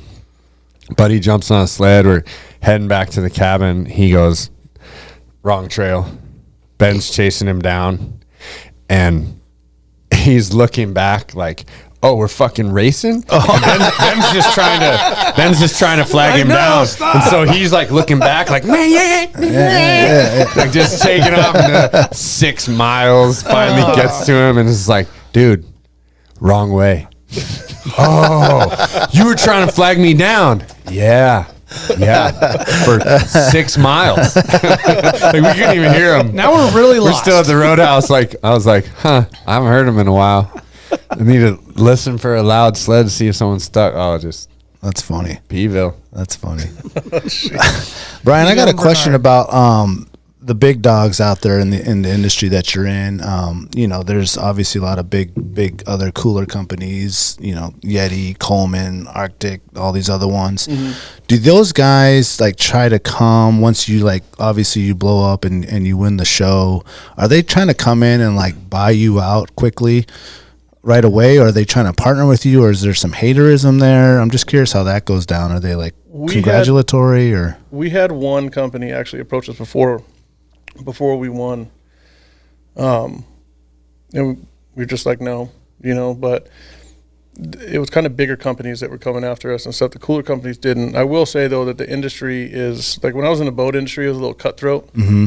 Like if you went into the general area of where they're building the boats, you know, there was awesome people like the Riddles are incredible and stuff like that, you know, in Woolridge Lewiston and you know, Bryce Johnson, I think it's Bryce something from Custom Welds. He was awesome. That's all out of like Oregon, Washington area, right? Lewiston, Idaho, yeah. Idaho. Snake River there. Yep. Okay. But I mean, a couple of the other ones were really rough, you know, so it was like, I was friendly. I'm like, let's go. I did that tour and was kind of calling them out like let's, you can pull the mic to you a little bit more. There you go. You're nice and comfortable. There it is. There we go. I was calling them out like, hey, like, tell me a river. I'll go further. You know, and some of them didn't show up. You know, a lot of them didn't show up and stuff. But I think it rubbed people the wrong way instead of what I was trying to do. Oh, it's just have fun. Yeah. You know, but okay. This industry's been incredible. I mean, I've talked to multiple people and stuff that own the different cooler companies, and they've been. Like it's not as nearly as cutthroat. No. What do you need? I mean, motorsports is like a competitive thing, though. Yeah, right. Yeah, very. Because it is like in the cooler, you're not. There's no like I can go farther. I can keep ice colder longer. You know, there's not as. It's not as. Well, it's billions and billions of dollars too, and it's like everybody's been like, "What do you need? How can I help you?" Like this is great. And at first it took me off guard. Like, well, what do you want? What do you want? What do you want on the back end? There's a kicker here. But yeah, they just kind of were. You know, there's so much money. Like. Have fun, there's man. enough for everybody to eat, right? Yeah, let's go. Okay. I have a question though. How many people got fired from Yeti and these other companies for not coming up with the idea when they saw your idea? Like, how many people when Yeti's CEO walked over to his design team and was like, "You're all fired." Like, why don't we have that? Yeah, I think they got enough. Yeah, they do well. Yeah, they're just fine. Believe it or not, they make more money on their drinkware than anything. Oh, I bet. It's crazy to think about, And they come, I mean, just today I was struggling with a stupid new one that they came out with. I couldn't open it up that we got at the locking one. With the shoot. That's the best one, though. It is the best. It doesn't spill. Yeah. It's twist on instead of push in, and it has a locking slider. Yeah.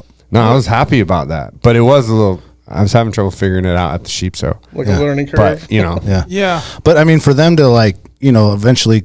they come out with like a new one every year, like a new just coffee cup, or a new water cup, like a new color. The thing about Yeti is a marketing company. They're not even a manufacturing company. They're a marketing company, and they're so good at what they do. Yep. I mean, it's definitely like the people that I look at, and I'm like, man, dude, like that's them.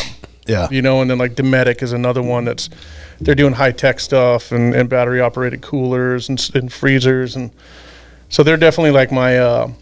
The people I look up to, that's where I want to get. Like your big brother you're looking up to. They've been great. I mean, I went to the Yeti booth at ICast, and they were open armed.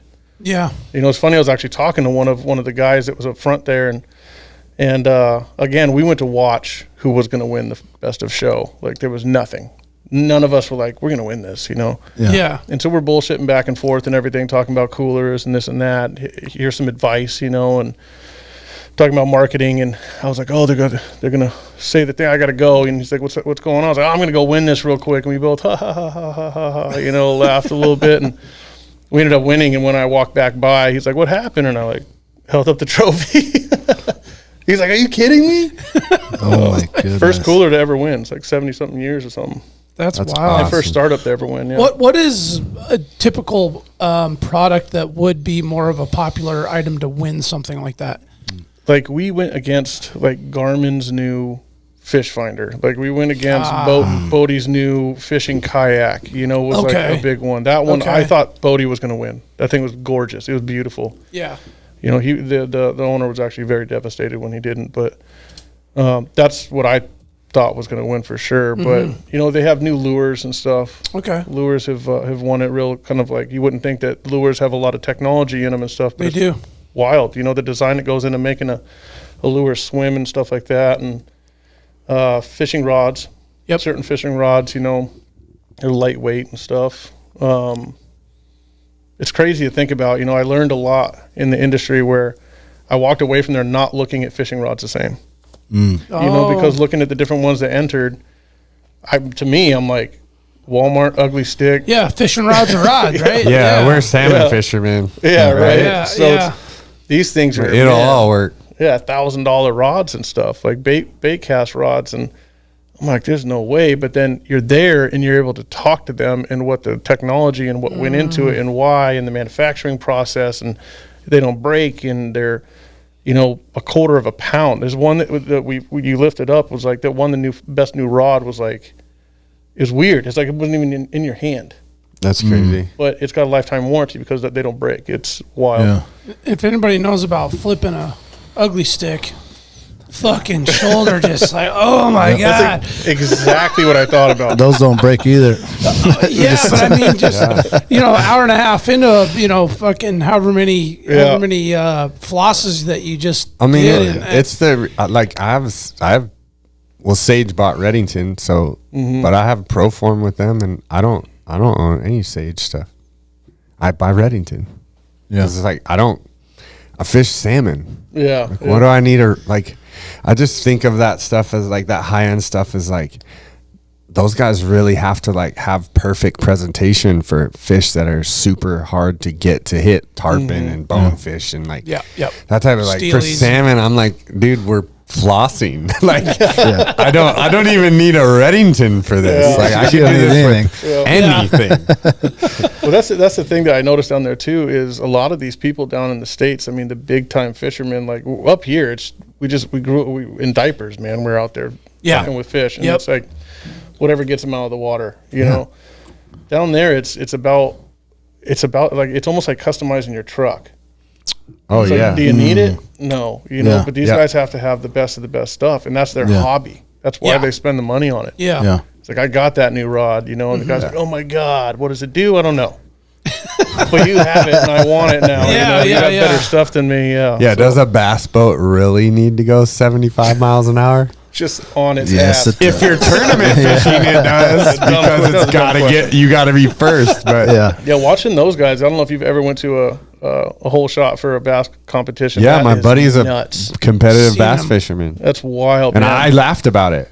When he told me, I was like, well, yeah, of course. Like, seems like anyone could do it. Like, all you do is sit there and do that. Just slam those things in the boat as fast as you can. It's barely fishing to me. But then, when you go with them, it's like, oh yeah, you guys know, like, you got 3D maps at the bottom of the lake. And know where every piece of debris is in this whole entire lake. It's crazy. The fire suit with all the patches and the logos like the NASCAR drivers. 100%. That's awesome. I was telling my son, I was like, you can get a legit scholarship for fishing. You can. Yep. You know, and cornhole. Don't forget cornhole too. I didn't know. You get a college scholarship for cornhole now, bro. Maybe get the double scholar. All right, there you go. Something to aspire to. Yeah, we were in Missouri at the boat launch at Lake the Ozarks, and one of the guys pulled up, and he was a high school fishing teacher. I was like, man, I grew up in the, Right? how do we not have that here? I know, right? That's wild to me that they. How's there not a dude in UAA? Well, that's didn't teaching they? how I to mean, floss? you're in school district. Didn't they get rid of like wood shop there for like a year or two? Mm-hmm. Yeah. And then they had to bring it back. Obviously, it's like, why? You're just gonna get rid of that? Like, Yeah, that's ridiculous, man. I mean, people in Alaska probably like if you want to have wood shop, this is probably the one state. Yeah, that welding. should You have gotta it. have like Small engine repair, welding, wood shop, plumbing. Probably in Alaska, maybe not in LA, but here, Wyoming, Idaho, Montana, you probably need that. Yeah. Might want a couple kids that know what they're doing with a chainsaw. Yeah. It's a chainsaw school alone. Man. So what are some of the other products? So what are all the products that you have now that are going to go to the market, and then maybe something that you got looking forward to coming out soon?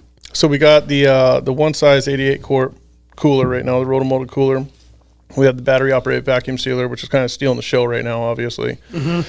We have a backpack for it, the Byway backpack that, it's built around the sealer and everything. You can put it in there. I do a lot of hike-in fishing. I know it doesn't look like it, but Yeah, like Russian River. So if we go to the Russian River Falls, how many fillets can we fit in that backpack? you can do three fish full. Okay. Yeah, it's got The a small limit? compartment on top. We have a new backpack coming out that's a little bigger, but this one, I mean, When they up that limit to 6? Yeah. There you go. it is. In case I'm there till midnight. Yeah. I want you guys know to what I'm name. saying? I want you to name that pack Up the Limit. There you go. Yeah. Up the limit. Up the Limit. Yeah, I just want to make this one light. Was the big thing. I bought a whole bunch of backpacks and they're flashy. And I'm like, oh my God, it comes with plastic compartments and stuff. And had to have it $300 something later. And it just was heavy, So this one I Right, built a lot of material. Yeah. This one's 6 pounds with the sealer and everything in it. Oh, that's not bad at all. Yeah. So it's all cut proof material. It's water resistant and all that stuff. So That's what his candy bag weighs when we go hunting. I have my calories. You know what I'm saying, Brian? to maintain. That's right, man. And so you mentioned earlier you got a new cooler that Yeah. you're stoked about. Can't really talk about it too much though, right? Can't really talk about it too much. It's going to be smaller, lighter weight. Okay. It's an injection molded one. We want to make one a little more affordable for the crowds. Yeah. But it has an extra feature. Got it. Can't talk about features. Stay So- tuned. Yeah. Stay tuned. Yeah, it's pretty exciting stuff. And then the one after that's even better. Yeah. Any plans to do any soft cooler stuff? Yeah, we looked at that. So a lot of the stuff in the industry right now, like those soft coolers and everything, you can just buy them and you put your name on them. We're going to market and putting our own stuff out there. We have a really high standard for our own brand. So we want to really kind of create our own stuff. If you look at most of the soft coolers, it's the same thing with different straps and stuff like that. Yeah. Bigger buckles or Yeah. heavier duty stitching. Yeah, so we want to. I'm pretty adamant about designing our own stuff. We're designing our own tumblers right now. So Oh, sick. yeah, and then we got our own bags. We're doing different bags, heavy duty bags. I'm We're actually talking like the Yeti Sealer style, bags. like Camino. Like, sealer bags. Oh, sealer gotcha. bags. Yeah. Yeah, I'm actually building one right now that's actually kind of big. It's like a half a The moose hind octagon. quarter bag? Yep. So you could take your sealer and then put everything in there, and then seal it, and then vacuum seal it on the top. Oh, that's know, great. So that to me, like I'm thinking like black-tailed deer. Oh yeah. You can put a whole quarter Yeah. in a bag right on the boat, just Boom, sealed. right to the freezer. Yep. Dude, I want the backpack so I can do my annual Road first salmon ceviche. Yeah. So you guys can get some more hate mail. Dude, You're gonna get worms, Brian. bro. I gotta hear this. Yeah. we put out a reel. We went on the Russian River Russian Falls, Run, yeah. and he brought all the stuff to make the ceviche, and we're eating it, and tourists are loving it, and everyone's like coming by to have a little bite, and so I made a little reel, and it gained a lot of traction on Instagram, and so many people are just hating, like, oh, that's a good way to die. Let me know how the tapeworms come, and just like all these people. It's like, dude, It's cooked. yeah. Do you guys know what ceviche is? Like, look it up in a Spanish dictionary. It's cooked, people. Yeah, it was funny. That was great. That's good stuff. Yeah. So what are some? I have a buddy right now, and he's going to be coming on the show right now, and he has a similar, well, not similar, but he has a invention that he came out with, and he has it. He's manufacturing all his own stuff. It is in the fishing industry. It's nothing like what you got going on. But what would you say would be some tips? He's got his patent out. He's already made a bunch. He's looking to, he's kind of at the beginning stages of maybe where you were, and he's trying to get into some of these shows with his stuff and trying to get distribution and all that stuff. What would you say would be the, like the key steps to take in order to maybe hopefully get to a spot where you can make these decisions on which way you want to go? If he's ready to go and he has the product and everything, I highly suggest going to ICast. ICast is like that one hit in the fishing industry. Is it a fishing product? Mm-hmm. Yeah, ICast would be that one hit. I'd help him go. I mean, he can throw up my booth the first year and just meet people, but like, that changed everything for us. Yeah, it's really hard. I mean, we were planning on put going. You on the map, right? Yeah. Other than that, you have to go and take a trip and walk in every single one of these stores, and there's like 100,000 of them throughout the United States. And that's where he's at. He's like calling people. He's like having meetings with these different businesses and just trying to get his stuff in there and building his website and all that. And it just seems so like strenuous. Yeah, I mean, in this market especially too is influencers. You know, pro right. cards and stuff like that are the best way to make sales online right now, direct to consumer. Retail is a pretty heavy markup if you don't have it. I don't suggest doing it if you don't have mass manufacturing locked down. Yeah. That's a really heavy transition for most people, is to figure that out. Well, your margins shrink so much, right? When you go retail like that. Yeah. That's why these companies are like Kuyu and First Light are direct to consumer. Yeah. So they don't lose that margin. And it's not like what you're saying. Like, I mean, I would just say, without any experience in this, marketing. 100%. Yeah. I mean, it's not a, like you said, Yeti's a marketing company. Yep. Black Rifle Coffee, marketing company. Yep. Yeah. Who have made products and exploded because marketing. Yeah. Yeah, marketing is the number one thing here. I mean, you can save a lot of money elsewhere and stuff, but you really have to pump cash into marketing big time. And it's good to find like this whole truck thing that I'm doing and stuff is a unique way. Yeah. You know, because you co-market with these with people, and they're going to get a lot off of me. You know, I'm going to push the hell out of their brand. I love their products and stuff. And while I'm in all these stores talking to these people doing the tour for my company, they get to see this stuff sitting outside, and everybody that walks in is going to see that camper popped up with everything. Oh yeah. You know, and so co-marketing is a big one. You can get a hold of some pretty, if it's a good product, especially in the fishing industry, if it's useful, you can get a hold of some pretty amazing influencers, man, and those things they'll turn those things over. Yeah. I mean, it's one of those things you're like, oh man, how did no one ever think of this before? And it's just the simplest like little thing. You're like, oh, dude, this is a good idea. You know what I mean? And he's just going for it, and I'm so proud of him. And he's in those beginning stages where he's got the logo done and the website, and he's just super amped, and he has, you know, hundreds and hundreds of them ready to go. Going to be hitting the shows around Anchorage, the outdoor sports in the valley and all that stuff. And we're going to have him on the pod coming in April, but he'll be stoked to know that you'll be willing to help him. And he was really excited that you were going to come on. Really, yeah, I'd love to help them. Like, I don't charge anybody. Like, I'd like to advise companies and stuff. I didn't have that a lot in the past. Everybody always wanted something. So now that I have throughout my network and stuff now, and the team's network and the people that we have on,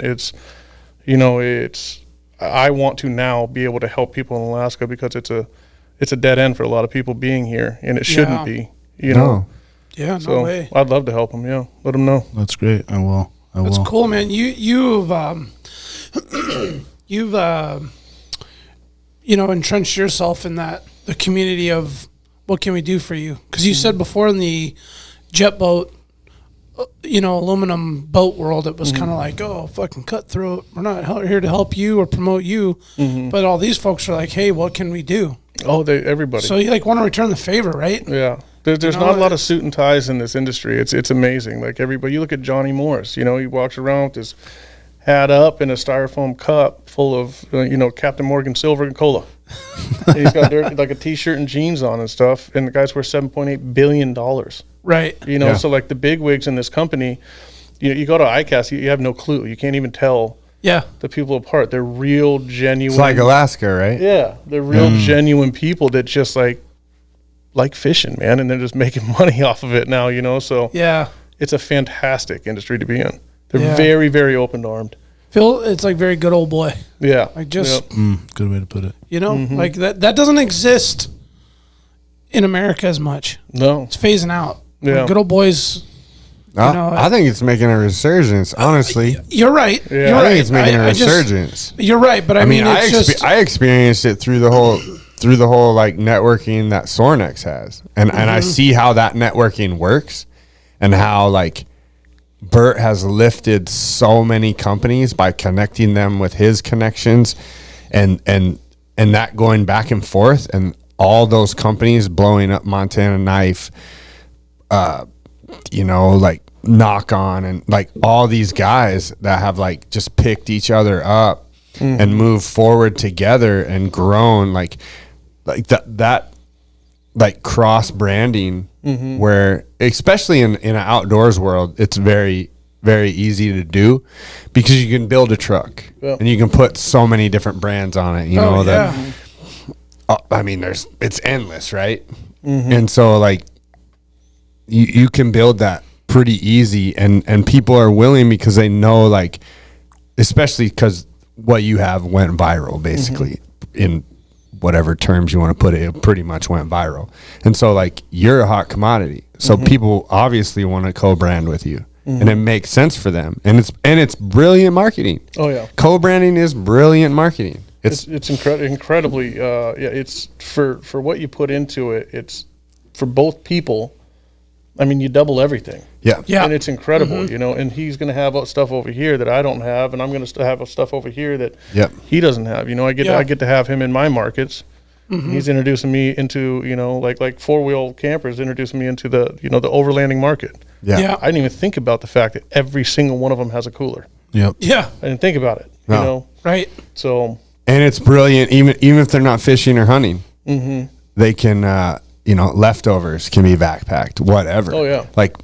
It's brilliant. Thank you. Yeah, that's the big thing about the sealers. It's the market is just it's there's so many shelves it can go on. Yeah, it's very multi-use. Yeah. It's not just a one hit wonder at all. Yeah, and then and COVID actually helped with those. So the cooler industry went up. The sealer industry doubled during COVID because everybody was going and buying bulk chicken and stuff like that, and then vacuum sealing them themselves. So people got used to that.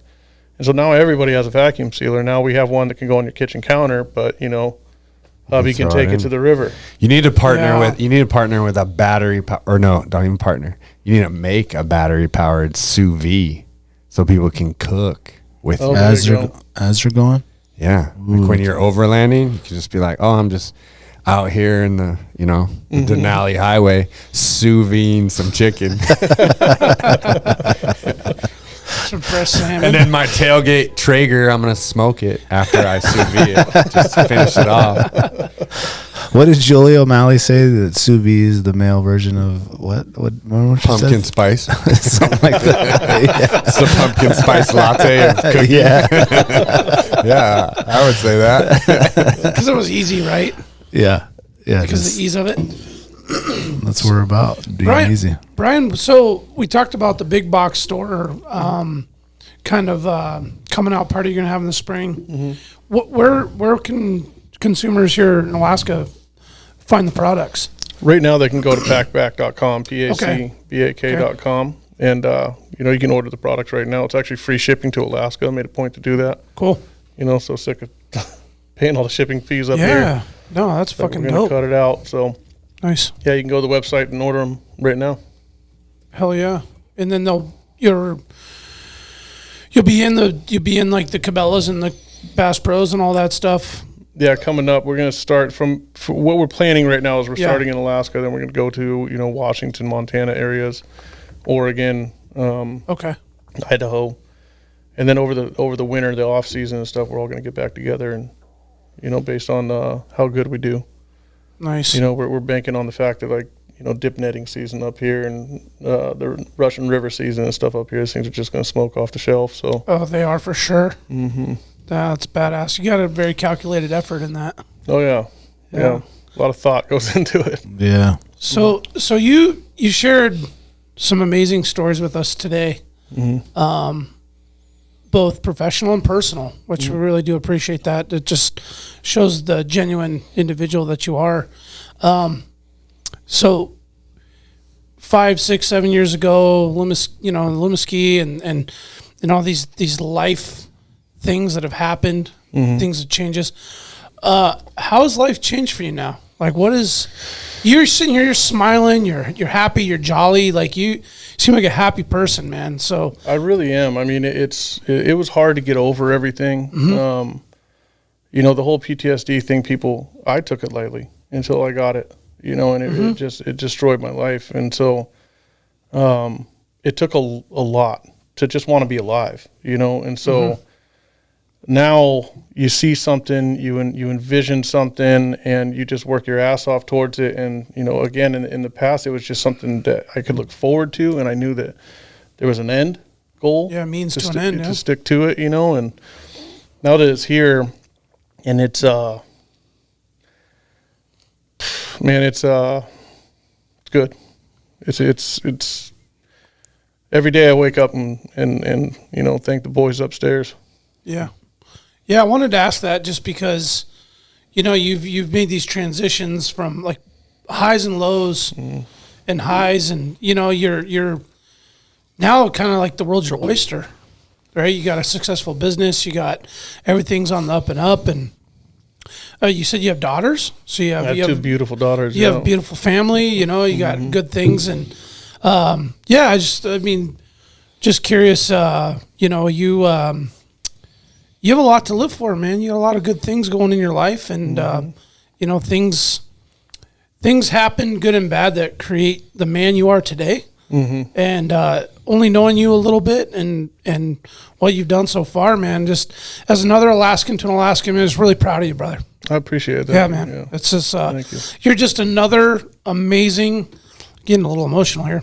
You're just another amazing inspiration. I thank you for that. To to myself, other Alaskans, and just folks that have a dream or something they want to go after. It's you're living proof. I appreciate that. Thank you. Thank you for that. Yeah, definitely proof that if you just keep moving, no matter how slow, as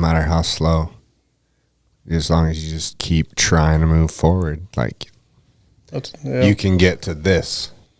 That's what it takes, man. Just keep walking, keep stepping. You Yeah, know? one step at a time. And one more day. I tell people that all the time. You know, I'm blessed to be in a situation now that I help a lot of people with mental issues and stuff, and trauma survivors and shooting survivors, and that's my thing. It's just like, just promise yourself tomorrow you'll do it. You know, and then the next day, just one more day. You know, like, yeah, tomorrow I'm going to give it my all. You know, if it doesn't work, I'll do it tomorrow night. There you go. You know, and it's after a few days, you'll break out of it. Yeah, they just you stack them up, man. Yep. You gotta stack up those days, one day at a time. It's the only way you can do it anyway, right? Mm-hmm. You can't get ahead of yourself. It won't work. Yep. That's great, man. Love it. And to just love it. That passion to just like follow like what you know is right, even though that, like, you know, it took everything to get there. Yeah. Like that's huge to push the chips in. A lot of people are terrified of that. It's hard, you know, and it's especially doing it 3 times. You know, this time was definitely like can I do this, you know, again? But, you know, I was blessed with just, I had nothing else. I had nobody else, you know, everybody kind of, you know, I had a couple good ones that nobody even knew I was homeless. You know, being in Alaska, if you're not a provider, you're worthless. You know, no one wants to work with you. No one wants to do nothing. So I only had a few people that really knew, you know. So Bernard being one of them, you know, he stuck by my side the entire time. He'd pick me up, take me a shower and stuff, and just kept my secret. Yeah. So very important person in my life. But, you know, getting out of it and working that hard and everything, ICast was the big moment again. I mean, I didn't even think that I deserved shoes at the time, you know, and so having that many people on that big of a scale being so accepting and like loving the story and let me help you and let me do this when I wasn't used to that, you know? Yeah. Just huge, you know. And now I'm in a position where, you know, not to sound cocky or nothing, but I'm the guy to talk to now get into the industry because I know you can offer awesome. that. and I get to help people, you know, that are just getting starting out and terrified. It's scary, man. I mean, you really have to put your entire life on the line. You know, I lost my family, you know, like all sorts of stuff, chasing this stuff. So, yeah. You know, she thinks I'm all right now. Mother of my kids and I best friends. Yeah. She's a fantastic girl. She was very, very, very, very patient with me. I owe her a lot. Yeah. Yeah, that's good. Yeah, and I was just thinking when you were talking, another like little story that I have, just a intimate moment that I had with you years ago. I don't know if you remember. It was early May, you know, when Finger Lake, it's one of those lakes that the ice blows off and you want to go get your boat out of storage and dunk your boat in there. And so my brother and I throw the jet boat in Finger Lake, and Joe, right? Yeah, Lorenzen just bought a North River, and he's like, I'm going to bring my boat out. And he just bought his place out in the valley. And so he came out, and I didn't know you were coming, but he pulled up and you were with him. Yep.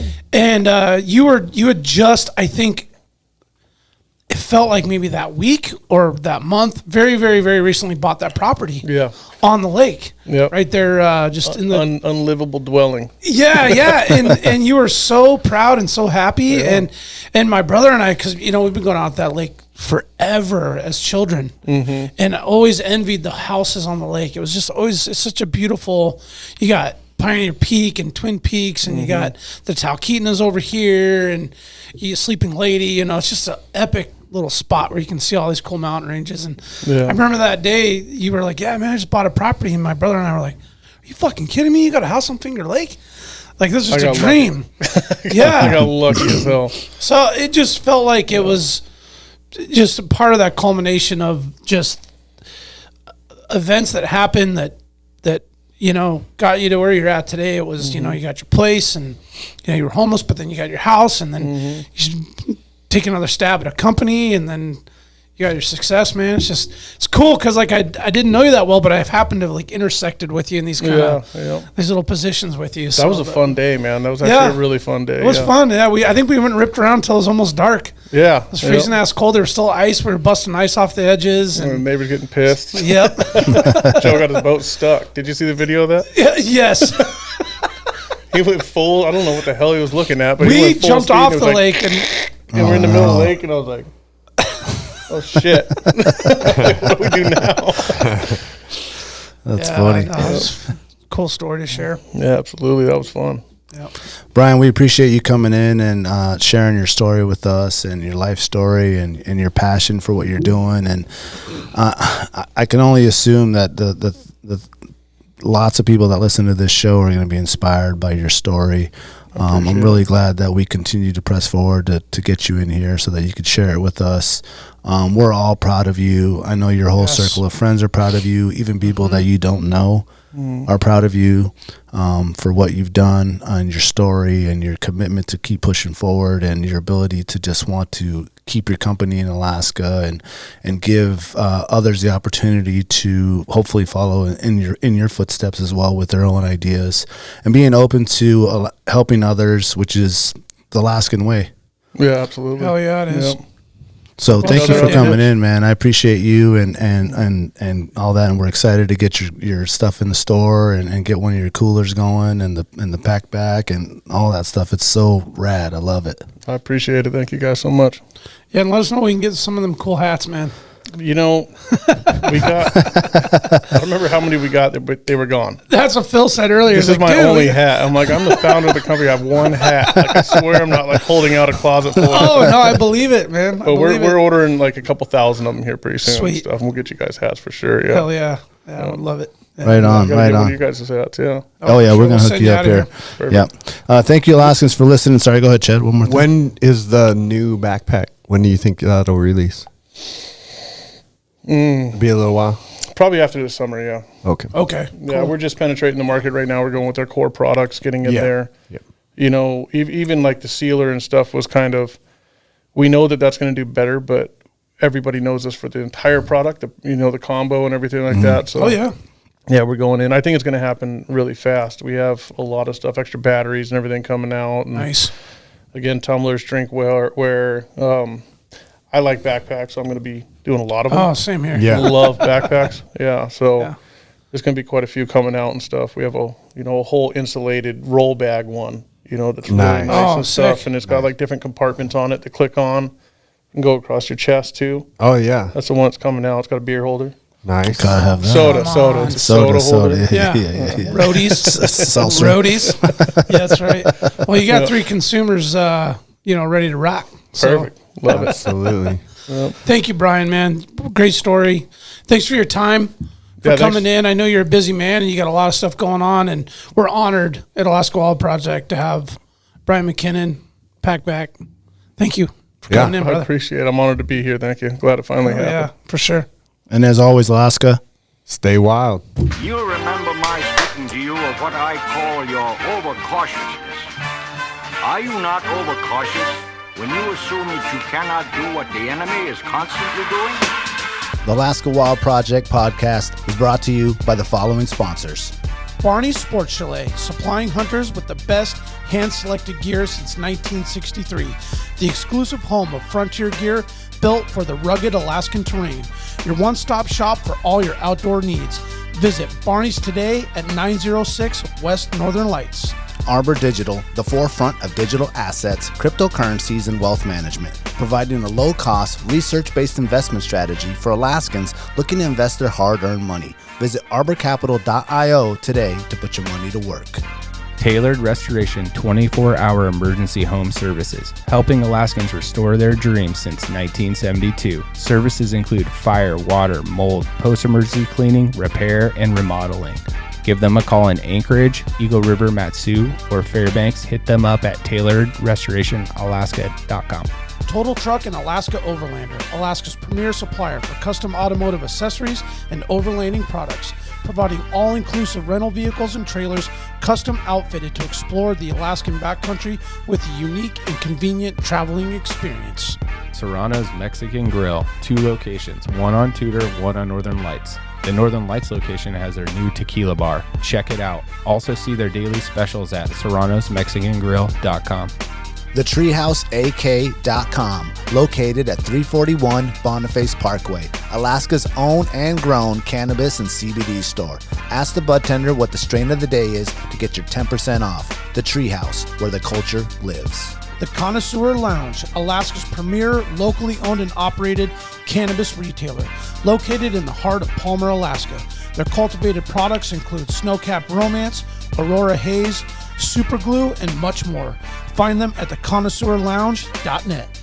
AKO Farms, located in Sitka, Alaska, built from the ground up with concentrates as their single motivation, with exclusive products such as their sugar wax, full spectrum diamond sauce carts, and more. Ask your local bud tender about AKO. Marijuana has intoxicating effects and may be habit-forming and addictive. Marijuana impairs concentration, coordination, and judgment. Do not operate a vehicle or machinery under the influence. There are health risks associated with consumption of marijuana. For the use of only by adults 21 and older. Keep out of the reach of children, and marijuana should not be used by women who are pregnant or breastfeeding. The Bait Shack, located on Ship Creek upstream of the bridge. Can't miss the bright red shack. They are the go-to fishing gear rental and guide service on Ship Creek. Tight lines and fish on. Come hook into the action with them. Hit them up at thebaitshackak.com.